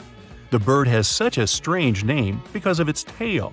It looks like a lyre, a stringed instrument of the ancient Greeks. Lyrebirds are known for their ability to imitate other birds, and not only them. The bird copies animal screams, human voices, chainsaw noises, car and fire alarms, and even the click of a camera. About 12,000 years ago, a salt lake appeared on one of Palau's islands. Today, it's called Jellyfish Lake. This 1,500 by 500-foot reservoir is home to 5 million golden jellyfish. These unique creatures swim to the west shore of the lake every morning. There, jellyfish wait for the sunrise. Then, all day long, they follow the sun. Algae lives in the tissues of the jellyfish, feeding them with energy. These algae can't live without sunlight. Why is Australia so strangely empty? Why haven't we discovered so much of the ocean? Is our planet a perfect sphere? And was the Earth once more purple than green? I bet you didn't know these facts about our planet. So let's find it all out. Australia is really massive. To make it easy to understand its size, it's nearly as large as the entirety of Europe. Home to around 26 million people, Australia is among the countries with the least population per area. It's ranked only 55th for the highest population in the world, while it has the 6th largest land area. Why is so much of it empty? A good guess would be the many dangerous animals hiding behind every rock. At least this is enough for me to avoid Australia. But there's one specific reason to explain this. The dryness of Australia ensures that 85% of the population lives within 30 miles of the coast, and 80% of them live along the eastern side, where rainfall is more common. But although there is an overall lack of rainfall, only 20% of Australia is unlivable desert, and only 40% is considered not habitable by human standards. The water consumption is actually higher than their average rainfall each year, but there is a further ancient water source hidden way below, which can support a much larger population. It's one of the largest underground freshwater resources in the world, the Great Artesian Basin. It covers a staggering 656,000 square miles, which is 1/5 the size of Australia. It holds enough water to cover the Earth under a 1.5 feet deep layer of water. Or, more usefully, it could provide enough water for thirsty Australians over the next 1,500 years. Only 6.5% of Australia has soil suitable for farming, so this doesn't seem like a huge amount. But in case you forgot, Australia is big, and this small percentage is about the size of France. With this massive area available for farming, Australia has more than enough to feed its population, with a further 70% of agriculture products that are exported overseas. So, with plenty of land, food, and water, why are the population figures so low? A very slow migration process is the reason. First, only people from the United Kingdom lived there. Then, they opened their borders to other Europeans, and this restriction remained in place until 1973. You would think almost 200 years would be enough time for a lot of people to migrate, but Australia was just so far away. The risk of traveling such a long way and the cost of the journey meant that people from Europe prefer the shorter and cheaper options to migrate elsewhere, like Canada or the USA. For the past 2,000 years, people have understood that Earth is round. But did you know that it's not a perfect sphere? Through the wobbly rotation of Earth, our planet constantly changes its size, very slowly of course. The North and South poles are surprisingly flat. Earth is pretty much like a ball being squished. Imagine there's a giant hand with the fingers pressing at both poles. Because of this pressure, the equator pushes a little outwards. Along with an uneven gravitational field, Earth has loads of gravity glitches, some positive and others negative, creating an uneven, rocky, and bumpy surface. Some places on Earth have more gravity than others. If you weighed yourself along the equator, you would weigh 0.5% less than at the poles. Not a whole lot, and definitely not worth the trip to change your weight. If you were to measure the length from the center of the Earth towards the furthest point of Earth, you would be shocked that Mount Everest isn't at the end of it. Instead, it's along the equator, which is the pushed-out part. Ecuador's mountain Chimborazo would actually be the tallest point on Earth, as it's the furthest from the center. We still have around 80% of the ocean to map, which is crazy considering how much of the solar system we've explored in comparison. But we're still aware of many of the unbelievable details about the ocean. It covers over 80% of the world's surface, where 94% of the Earth's wildlife lives. And from some of the life in it, up to 80% of the world's oxygen is produced mainly from plankton, algae, and bacteria. One of the most famous, already mapped places is the Mariana Trench. It's the deepest point on Earth, as low as almost 7 miles deep. That's a huge 5 times the length of the Grand Canyon and deeper than Mount Everest is tall. It's also home to one of the most ancient seabeds on Earth, casually laying low for about 180 million years. The pressure at the bottom is over 1,000 bars, but although this is 1,000 times more than normal pressure, life still flourishes here. Throughout the ocean, there is an estimated over 3 million shipwrecks lying in the murky depths. Countless artifacts sit there untouched, and there could be more than all the world's museums. The mid-ocean ridge is the longest in the world, reaching 40,000 miles. That's almost 10 times the size of the Andes, the longest mountain range on land. The sun is the reason behind the blue and aqua colors of the ocean. This color isn't from the reflection of the sky, though they are both blue for the same reason. The surface of our planet receives white light from the sun, and it absorbs the orange, red, and yellow light stronger. It doesn't absorb the blue light so much, so it returns to how we see it. Of course, this only occurs based on how pure the water is. If the water is full of mud or algae, they scatter the light and overpower the water's natural blueness. There are many factors that determine what color we see on our planet. Could you believe that the Earth was green before? Instead, it was purple. Chlorophyll in our atmosphere absorbs mainly blue and red wavelengths from the sun and reflects the green ones to what we see our planet as today. Long ago, ancient microbes called retinal dominated the Earth instead of chlorophyll. They absorbed green light and reflected red and violet light. Those microbes had a simpler structure, so they were easier to produce in the low oxygen environment of the early Earth. They provided our planet with a purplish color instead of green. But chlorophyll is more efficient, and as the Earth was developing, it eventually took over. Imagine that billions of years ago, faraway observers could see our home as a small purple dot. I wonder if we could have also been purple. Probably not. The biggest tree on Earth is a giant sequoia named General Sherman. It stands over 280 feet, almost reaching the height of a 26-story building. They believe it to be 2,700 years old, with a circumference of 1,000 inches. Its weight is a staggering 1,800 tons. That's heavy, but it isn't the heaviest living thing on Earth. In Utah, a huge grove of trees called Pando works like a single colony of trees. The massive root system connects all of them together with up to 47,000 stems. It weighs up to 6,000 tons and is 80,000 years old.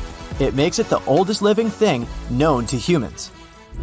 Now, what about the biggest area of one being? Off the coast of Western Australia, a seaweed grows to an unthinkable size. The Poseidon's ribbon weed has been growing for 4,500 years, spreading underground clone shoots. It's all connected and shares the same DNA with most of its shoots. It covers a massive 77 square miles, the same size as 28,000 soccer fields, or the size of Nebraska. And it won't stop there either, as it continues to grow by 2 feet each year. It's hard to even picture the scale of these enormous beings.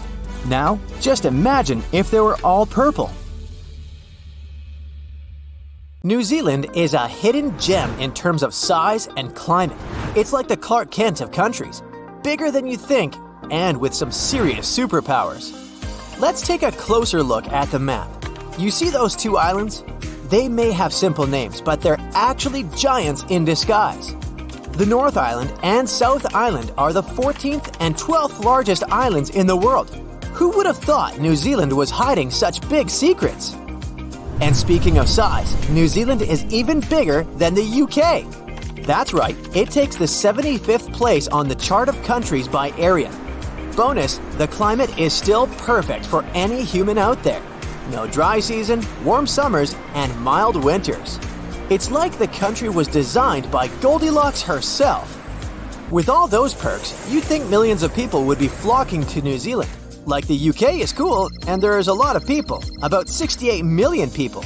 And in New Zealand, which is also cool, just slightly above 5 million.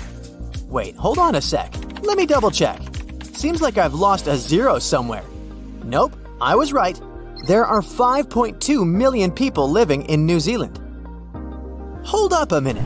How on earth is this even possible?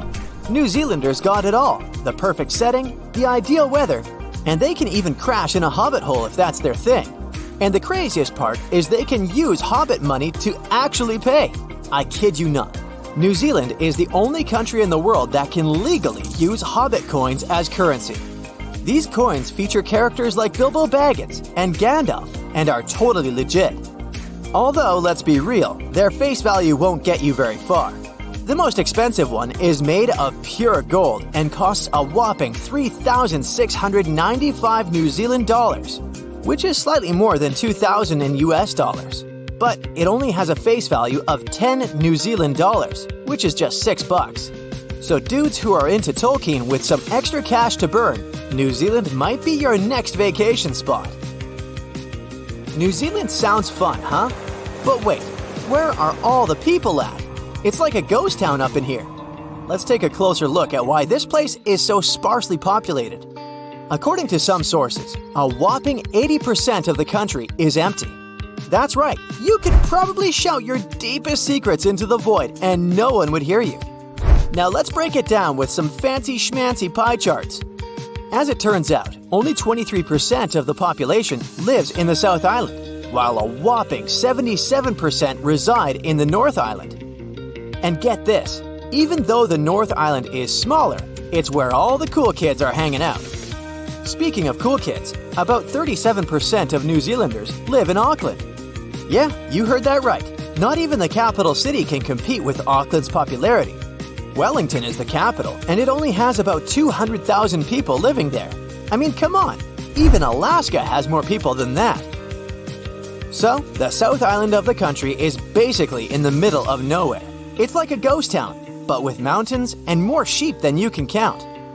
Seriously, the sheep outnumber the people by a long shot. The country's main industry is agriculture, especially sheep farming. Fun fact, for every Kiwi, there are at least 10 sheep. Huh? Seems like we've got the first answer. New Zealand is like the Alaska of the world. Nah, it's not that cold, but it's definitely isolated. New Zealand is located in the South Pacific and is far away from other countries. Did you know that New Zealand is so remote that it's considered the world's most isolated landmass? Yep, it's situated in the southern oceans, far away from any other major landmass. No wonder it took so long for people to settle there. But even though it's far away, New Zealand's closest neighbor is Australia, which is still over 1,000 miles away.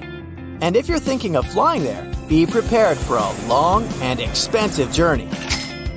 Since New Zealand is a small country with only a few airports and airlines, there's not much competition when it comes to flights. This means that airlines can charge a pretty penny for those tickets. But don't worry, there's a silver lining. The lack of competition means that airlines have to adjust their flight availability and capacity to meet customer demand. So while the airfare rates may be high, at least you'll have plenty of options for when to travel. let's go back to New Zealand's sparseness. A whopping 30% of the country is actually a national reserve.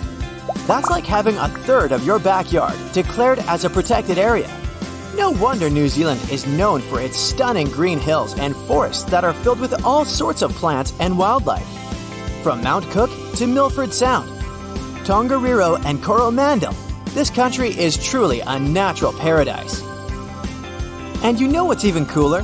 The people of New Zealand are super eco-conscious, which is probably why they've made such an effort to protect their natural wonders. It's like they're saying, hey, we want to enjoy this beautiful land for generations to come, so let's take care of it. That's a cool philosophy. Don't expect too much action here. There's not a whole lot going on. Tourism is a big deal, but most visitors are just passing through or on a working holiday. Can you blame them though? The scenery is straight up breathtaking. Alright, what about its population? Still no answer. Right, New Zealand's land area is smaller than Colorado, and there are only around 5 million people living there. And the climate's pretty chill. So what's the problem? Well, there are pitfalls. This place can get pretty wild with earthquakes, volcanic eruptions, floods, and storms. But if you're up for a challenge, living in New Zealand might be just the thing for you. Just make sure you pack your earthquake kit and raincoat. Even though it's not freezing cold like in Alaska, there's still a problem with getting warm during winter months. The houses in New Zealand are about as insulated as a cardboard box, and energy prices are through the roof. So, when winter rolls around, it's basically like living in an igloo. No wonder people don't want to stick around. Also, getting to these igloos can be a real challenge. Just take a look at Dunedin, the second largest city in the South Island of New Zealand. It's home to the steepest road in the world. According to the Guinness Book of Records, Baldwin Street has a slope of 19 degrees, making it a real thigh burner for those who dare to climb it. There's a fun annual event held in this street. During the Cadbury Jaffa race, thousands of chocolate balls are rolled down Baldwin Street for charity. As for living at the top of this street, well, let's just say you'll have steel muscles and a great view. But if you're feeling lazy, maybe invest in a ski lift. Just kidding, there's no ski lift. But wouldn't that be cool? Did you know that the town with the longest name in the world is in New Zealand? It's called... Yeah, you saw that. Please don't make me pronounce it. And no one smashed a keyboard to come up with that. Hey, and what if there are so few people in New Zealand just because it's hard to pronounce some toponyms? The town is located on the east coast of New Zealand, and its Maori translation is quite interesting. It means the place where Tamatea, the man with the big knees who slid, climbed, and swallowed mountains, known as the Land Eater, played his flute to his loved ones. Now that's a mouthful. Luckily for locals, they simply refer to it as Tamata Hill. However, if you're planning on visiting, keep in mind that it's on private land and permission is required before you can walk to it. Imagine you decided to take a road trip the old-fashioned way. And by that I mean you decide to do it without the help of any technology. What? So you go to the nearest convenience store and buy a map of each state you plan to pass through. You buckle them up on the passenger seat right next to you and set off on your adventure. During your first week, you arrive in the state of New York. You wave bye-bye to Lady Liberty, eat a slice of pizza, and head upstate. Near the Catskills, you notice you're running low on gas and decide to stop in the nearest town to fill up your tank. You check your map, and it appears that the nearest place is a small village called Agloe, right at the next intersection. You drive a few minutes and pass through a sign that says, "Welcome to Agloe, home of the Agloe General Store." Well, this must be it, you think to yourself. But the town is strangely empty. You can't find the store or the gas station you were looking for. There are no houses. You start to think there might be a mistake. Agloe doesn't seem to exist. This story may sound made up, but it could have actually happened to anyone passing through New York a few years ago. Actually, the so-called town of Agloe is what is called a phantom settlement or a paper town. There are several of these around the world, but Agloe is probably the most famous. Paper towns are basically fake towns. That is, they don't really exist. They're made up of Easter eggs put there by map makers as a kind of copyright trap. Maps are tough to make. To create a map from scratch, one has to do years of fieldwork or analysis of satellite photos. That's why plagiarism has always been rampant among map makers. It's pretty easy to redraw the same geographical features from one map onto a new map, and it is hard to get caught. People are, after all, drawing the exact same world. That's why map makers came up with a way to catch individuals stealing their data. Some map makers may include a mountain that is bigger than they are in reality. Others might add a slight turn on a road, where in reality there is none. For example, in the early 1970s, a fake mountain peak appeared on some Boulder County maps. The addition of this previously unknown peak, called Mount Richard, into local maps began to confuse Colorado rock climbers at the time. It turned out that Mount Richard was one of these copyright traps, put there by a local maps man called Richard Ciacci. Let's just say he must have decided to pay a tribute to himself with this little addition. Now, adding a paper town is perhaps one of the most extreme solutions, one that map makers hope goes unnoticed.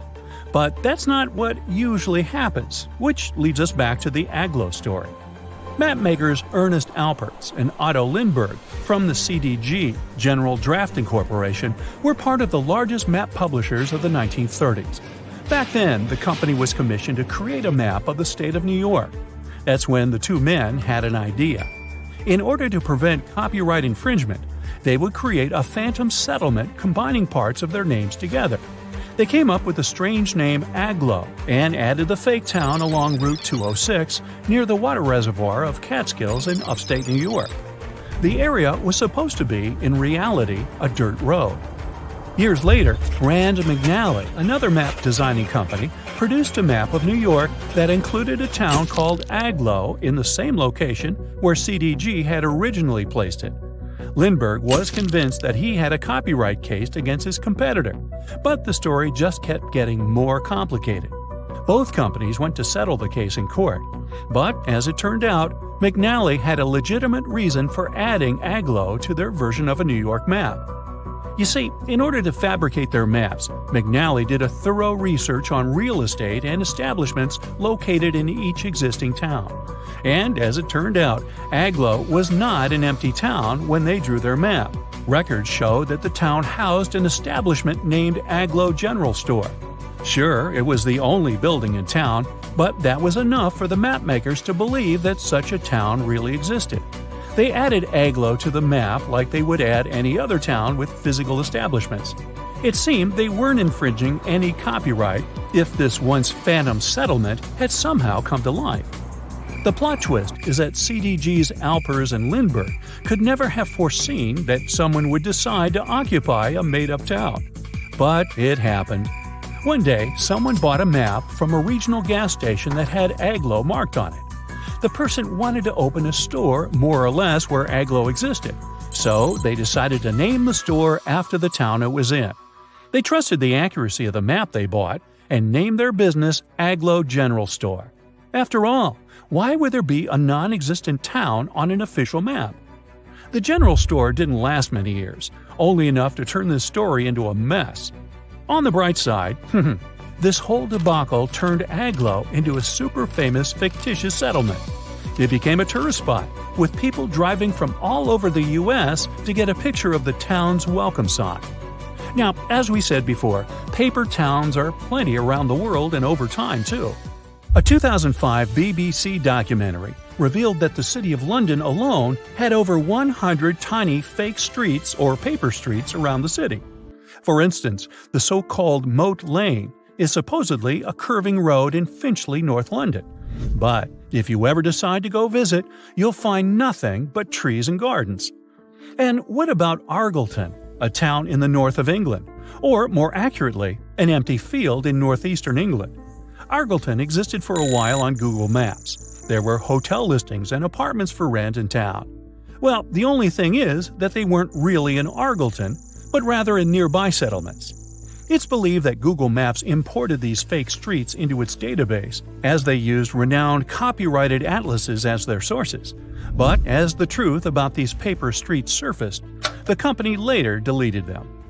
If we turn back the clock a few hundred years, we'll find another mystery story involving a possible phantom settlement. But this isn't a tiny town at an intersection, but rather an entire island. Bermejo Island was speculated to be a tiny inhabited island.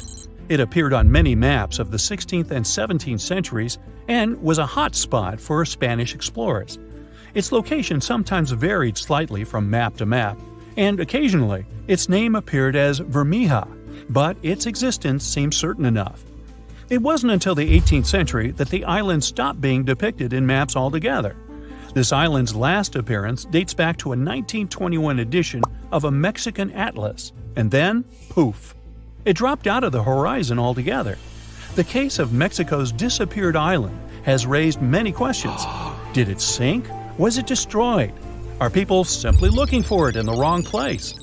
3 official investigations took place in 2009 to locate the island.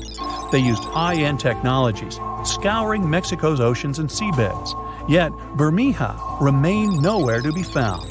One can't help but wonder if the island ever existed at all. Similar to modern-day map makers, 16th and 17th century map makers had their way to trick map users. Instead of copyright traps, these fake towns or even fake islands served as a way to fool and confuse enemies and unwanted voyagers. Since a long time has gone by, it's hard to know whether Bermeja was just another phantom settlement.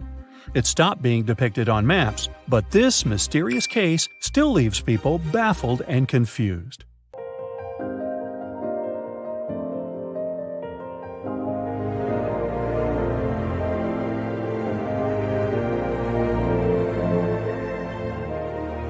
Welcome to Nome, a small town located in the south of Seward Peninsula on the west coast of Alaska.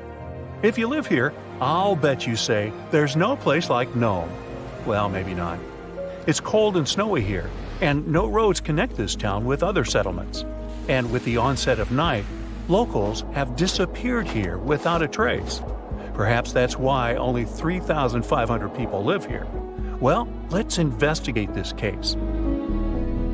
People disappear in cities for assorted reasons, but it was Nome who attracted the attention of the public. From 1960 to 2004, some 24 people went missing there. That number is statistically too big for such a small population. People just didn't come home in the morning, and no one knew what had happened to them. All the locals in small towns like Nome know each other. There are almost no strangers here, as it's difficult to get to Nome. There are no roads and no ferry crossing. All roads from Nome break off and lead to beautiful natural landscapes unspoiled by human mammals.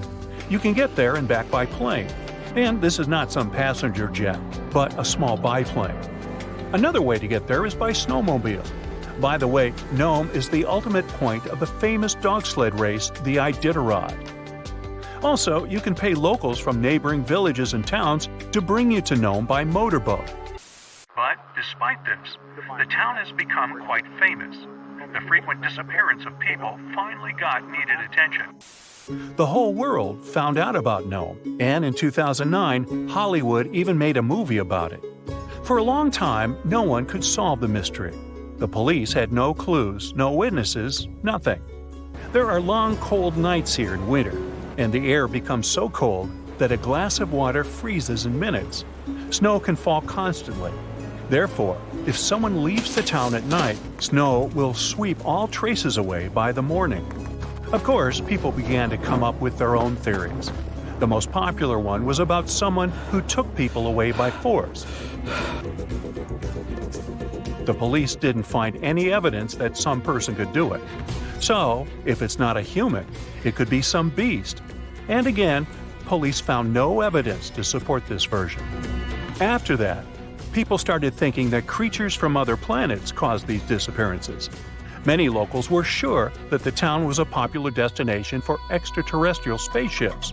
The plot of the Hollywood movie, The Fourth Kind, was based on this version. More time passed. Finally, the police and the FBI launched a large-scale investigation. and they uncovered the truth. They realized that the stories about missing people were exaggerated. The popularity of Nome and the constant talk about fantastic things made people believe in the reality of these versions. Now, let's assume that some of the appearances were made up, but still, many people are gone. What about them? The answer is bars and harsh weather. Entertainment venues are open at night. Some locals have fun, leave the bar, and go home. At this moment, a heavy snowstorm begins. Visibility drops to zero, and the strong wind knocks you down. This way, a person might simply get lost. And that's it. The truth turned out stranger than most versions.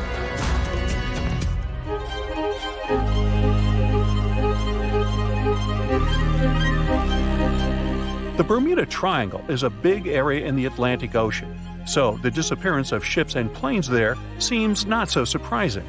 But it's much creepier when it happens on a lake. Let's visit the Lake Michigan Triangle. It's located between Michigan and Wisconsin. For a couple of centuries, terrible things have been happening here. People put the same legends around this place as around the Bermuda Triangle. They reported unexplained phenomena and saw flying objects above the lake's surface. Some believe that the triangle is a time portal. Of course, no theories have been confirmed, but strange cases have occurred on the triangle territory. One happened in 1950, when a Northwest Airlines plane with 108 passengers disappeared without a trace during a flight over the lake. Police officers saw a red light over the lake 2 hours after the plane's last communication. The aircraft probably crashed, but rescuers didn't find any passengers or wreckage. All that's left was just an oil stain on the water. Many ships and boats disappeared there, but one of the strangest cases occurred on April 28, 1937. It was midnight. One ship was sailing through this lake. Captain George Donner went to sleep in his cabin after a hard day's work. 3 hours later, the vessel was approaching the port. One of the crew members went to the captain's cabin to wake him up. The door was locked from the inside. The assistant knocked, but no one answered. When he suspected that something had happened to the captain, the assistant unlocked the door. He got into the cabin, but there was no captain there. He seemed to have disappeared into thin air. The crew couldn't find him. Since then, the eerie disappearance of Captain George Donner remains unexplained. Meet David Paulides. In 2008, he finished his career as a police officer and began to study the mysterious disappearance of people in Europe, the USA, and Canada. He found out that most people went missing in the U.S. national parks. Over the past 150 years, more than 1,100 tourists have vanished there. Many of them were experienced travelers who knew how to survive in harsh wild conditions. David has written about these mysterious vanishings. He pointed out that some of them didn't disappear, but were found alive. They woke up somewhere in the forest and didn't remember what had happened to them. The creepy detail of all these cases is that most missing persons were young. Another detail is that many went missing before hurricanes. There are too many riddles and not enough answers in this case. Then there's the Sargasso Sea in the northern part of the Atlantic Ocean. This is the only sea that doesn't have shores on land. It's called the sea only because it's defined by ocean currents. Also, golden brown algae grow in this area's bottom, making it seem like an orange spot in the middle of the endless ocean. The Sargasso Sea became famous because, in the 19th century, one of the most famous phantom ships in history sailed here. In 1872, a brigantine sailed through the Sargasso Sea. Its captain spotted another ship a few miles away. He lit a signal fire, but received no response. Then the captain decided to sail closer to find out what had happened. On the hull of the mysterious ship was the name Mary Celeste. The captain of the brigantine and several crew members went on board. They walked around the deck and looked into the cabins and the hold. Everything was in place, but there were no people. The cargo and barrels remained untouched, so pirates didn't attack the vessel. The only damaged thing on the ship were the sails. They were torn to shreds. All documents except the logbook were missing from the navigator's cabin. The last logbook entry was added on November 24, 1872. The crew of the ship was never found. and this was one of many cases. In the 20th century, from the 60s to the 80s, there were many reports of empty boats and yachts floating on the sea. Also, some entire ships disappeared without a trace. All these cases still remain a mystery. According to one version, the four-sided current forms water funnels. Whirlpools can quickly pull a ship into the depths of the sea. This explains the disappearance of boats. But what about cases when the vessel is still on the water without a crew? Sometimes these whirlpools can create wind vortices. They're like little tornadoes. What if these whirlwinds are powerful enough to throw people overboard and tear the sails? Yeah, the theory seems too fantastic. So, what do you think happened? Now, if you're in an airplane soaring through the air, you may think it's the heaviest object in the sky. But those large cumulus clouds you see shaped like your dog can weigh more than 1 million pounds. Clouds are just tiny drops of water gathered up together. Don't worry, they won't come crashing down in pieces. It may seem like there are infinite stars in the Milky Way galaxy, but NASA experts are convinced that there are potentially 100 to 400 billion stars out there. There are around 3 trillion trees in the world and about 400,000 plant species. Out of all those plants, between 80,000 and 300,000 are edible, but only about 200 of those plants land in different cuisines. If you're standing in Alaska, you can expect Hawaii to inch its way to you ever so slowly. You might not feel it, but tectonic plates are always moving at the same rate as your fingernails are growing. Hawaii moves 3 inches every year because the Pacific plate is always pushing northward. Bees buzz around with 4 wings instead of 2. The 2 wings you usually see become a single wing when they fly. But when they land and chill around, they unhook back to 4 wings. They even have an invisible chain network where they fly through to go from flower to flower. Bees can fly higher than Mount Everest, which is almost 30,000 feet high. Hurricanes can't rush across the equator because of something called the Coriolis effect, which is also responsible for many megastorms. Low pressures in the northern hemisphere rotate counterclockwise. In the southern hemisphere, it goes clockwise. So, if a hurricane swings by the equator, it won't be able to rotate. The acid inside your stomach's so strong, it can melt stainless steel. The acid inside is rocking a pH of 2 to 3 and doesn't melt your insides thanks to a stomach lining which secretes a chemical to balance it out. Your body replaces this lining every 4 days or so. Owls have something like eye tubes instead of eyeballs. Humans can turn their heads at a 180-degree angle and can rotate their eyes in multiple directions.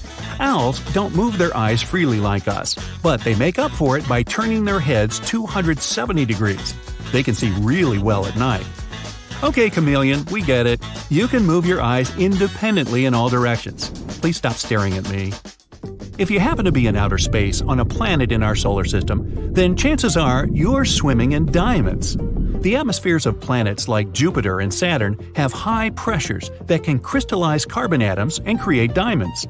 Scientists even claim that all that icy bling rains as much as 2 million pounds yearly in Saturn. The sun will keep getting brighter and hotter and eventually evaporate oceans, making life on Earth like an oven, similar to Venus. Our Milky Way is on its course to a collision with the Andromeda Galaxy. Stars, asteroids, planets, and moons will smash right into each other and destroy everything. Of course, something like this doesn't happen overnight, but eventually, the 2 galaxies will combine into a single mega-cluster galaxy. This won't happen for billions of years, though. I won't be around then. Slow lorises with their bugged eyes may be cute, but they're the only venomous primates in the animal kingdom.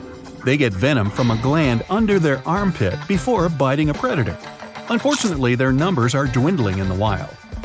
Forests and jungles aren't the only ones responsible for producing the majority of the oxygen you breathe. It's the microscopic creatures called photoplankton that they contribute 50 to 85% of all the oxygen. Pluto was discovered in 1930, and until now hasn't even made a full rotation around the Sun. It takes Pluto 248 years to make a full orbit, which means Pluto will celebrate with fireworks and countdowns in the year 2178. There have been instances where snow was covering the sandy landscapes of the Sahara Desert, and it isn't even the largest desert on Earth. The winner in that category goes to the Antarctic polar desert. Instead of sand, it's made of frozen water. Even the Sahara receives more rainfall than the Antarctic desert. In 1933, the double eagle was a coin valued at $20. Only a few of these were released, but the trend never picked up, and so the coin was reclaimed. Some were kept, but most were destroyed. In 2002, someone bought one of these coins at an auction for $7.5 million, making it the most expensive coin ever sold at an auction. Kangaroos have a spring-like action on their legs, which makes them hop around. But it's impossible for them to do so without their tails, that act as a counterweight. These hoppers can bounce at a speed of around 15 miles per hour, and kangaroos can't hop backwards. Your favorite summer snack was invented by accident by an 11-year-old boy in 1905. Frank Epperson accidentally left soda powder and water with a wooden stick overnight and got frozen stiff. He called it the Ep cycle at first, but popsicle stuck around, and now they come in many awesome flavors. The biggest animal on Earth weighs as much as 33 elephants. Its tongue alone can be as heavy as one of those elephants. A blue whale's heart can weigh as much as a small car and needs to beat every 10 seconds. 3 big blue whales stacked head to fin are about the length of the Statue of Liberty. A human can even swim through their large veins with ease. The nano chameleon is the tiniest reptile to be discovered. In January 2021, scientists went on an expedition in northern Madagascar rainforests and found this little critter.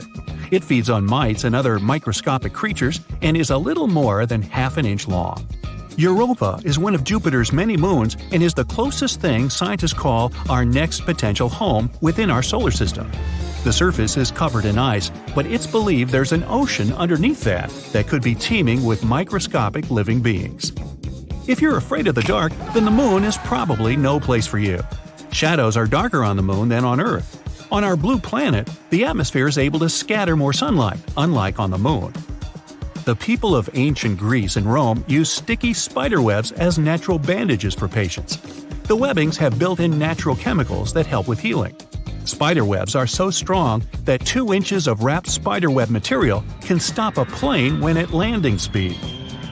A study shows that tree shrews have a mutation in their system that makes them less sensitive to spices.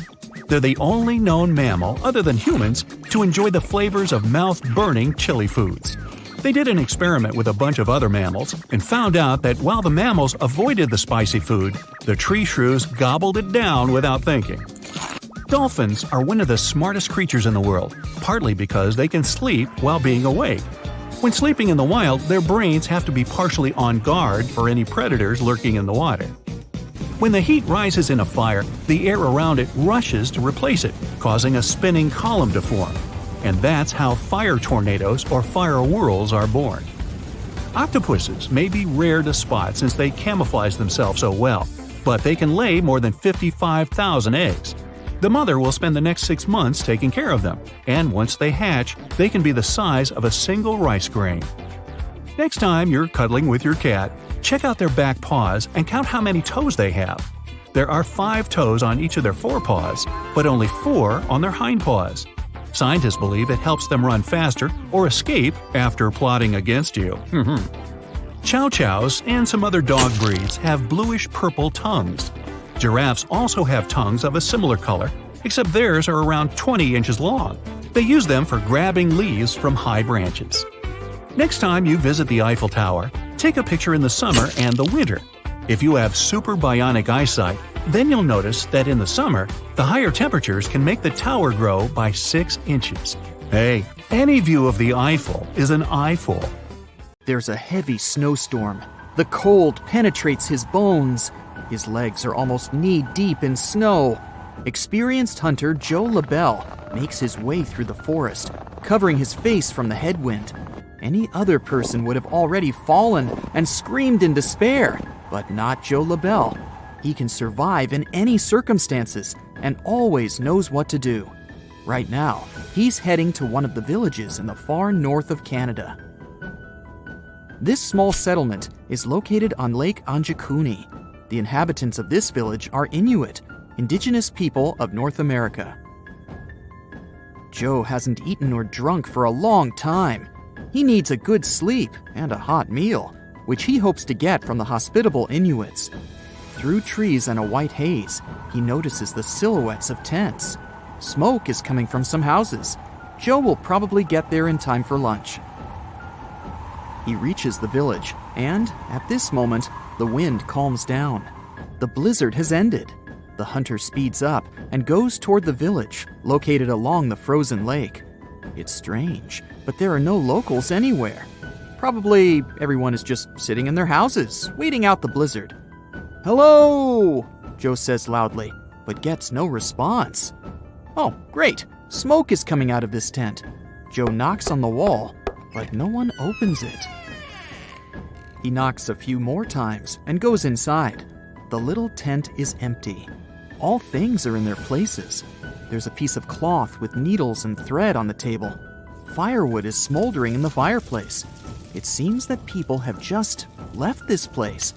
Joe goes into the next tent and sees the same picture. All things are in their places, but there are no people. Joe walks past the tents and sees a pit where a bonfire once burned. There's a rope above it, with the meat that the Inuit were cooking hanging on it. For some reason, they didn't eat it. Lake Anjakuni is part of a chain of waterways. Here, the Inuits fished and traded various goods. Usually, there are many people here, but now something has forced them to leave their homes. Why did they leave their things behind? And where did they go?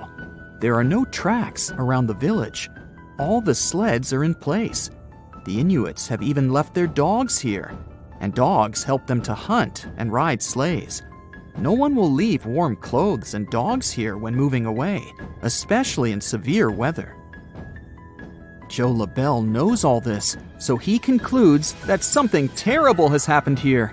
His body is shaking, not from the cold, but from fear. After going around the entire settlement, he finds not a single soul.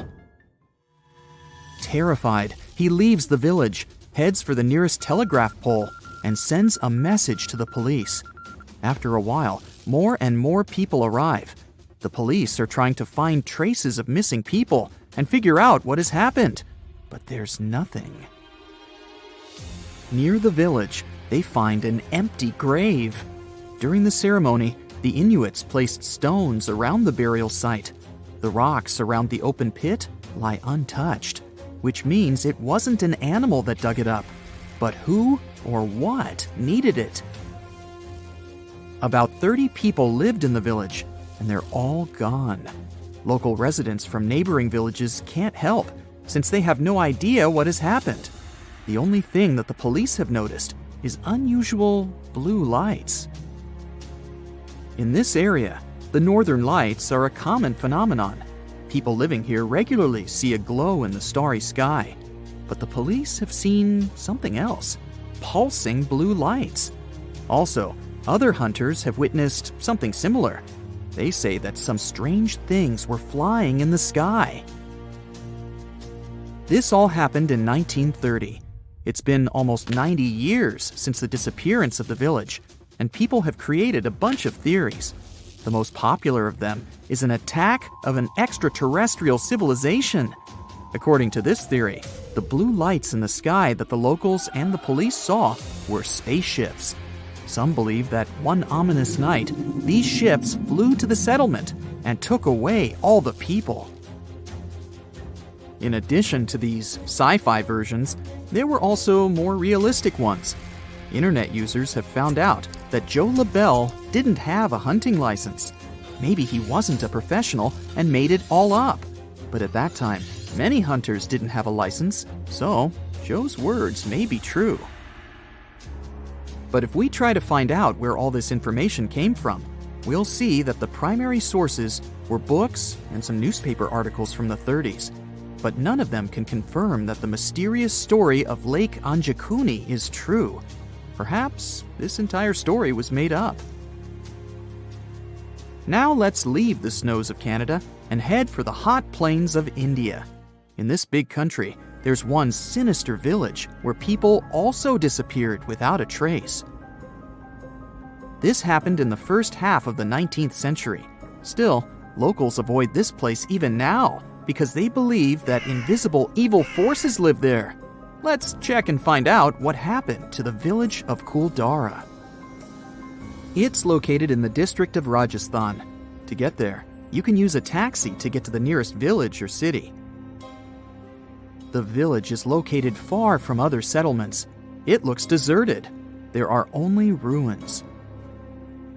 It looks like archaeologists have recently dug this place out of the ground and left it here. But this is not an ancient city. The village was abandoned more than 200 years ago. But up to that point, this place had been thriving. Kuldara was a large village. Local people were mostly farmers. They sold their agricultural products. And then, one night, everything changed. People abandoned their homes and stuff and ran away from there. No one knows why they did it, and no one knows where they went. Nobody has ever seen the inhabitants of Kuldara again. Apart from tourists, almost no one comes here. The locals are sure that the village is cursed and is the center of paranormal activity. If you ask residents of other nearby towns or read the information on the internet, you'll learn a couple of legends about this place. One popular version says that people left this village because of a lack of water. However, this version doesn't explain why the residents did it overnight and left their things behind. According to another version, the villagers ran away to save the daughter of the Kuldara chief. One local ruler fell in love with her and wanted to marry her. He threatened the locals with grave consequences if the girl rejected him. The ruler gave them 1 day to make a decision. The residents disagreed with such a requirement. As a sign of solidarity, they decided to leave the village together with the chief and his daughter. But if this is true, why did no one else see these people?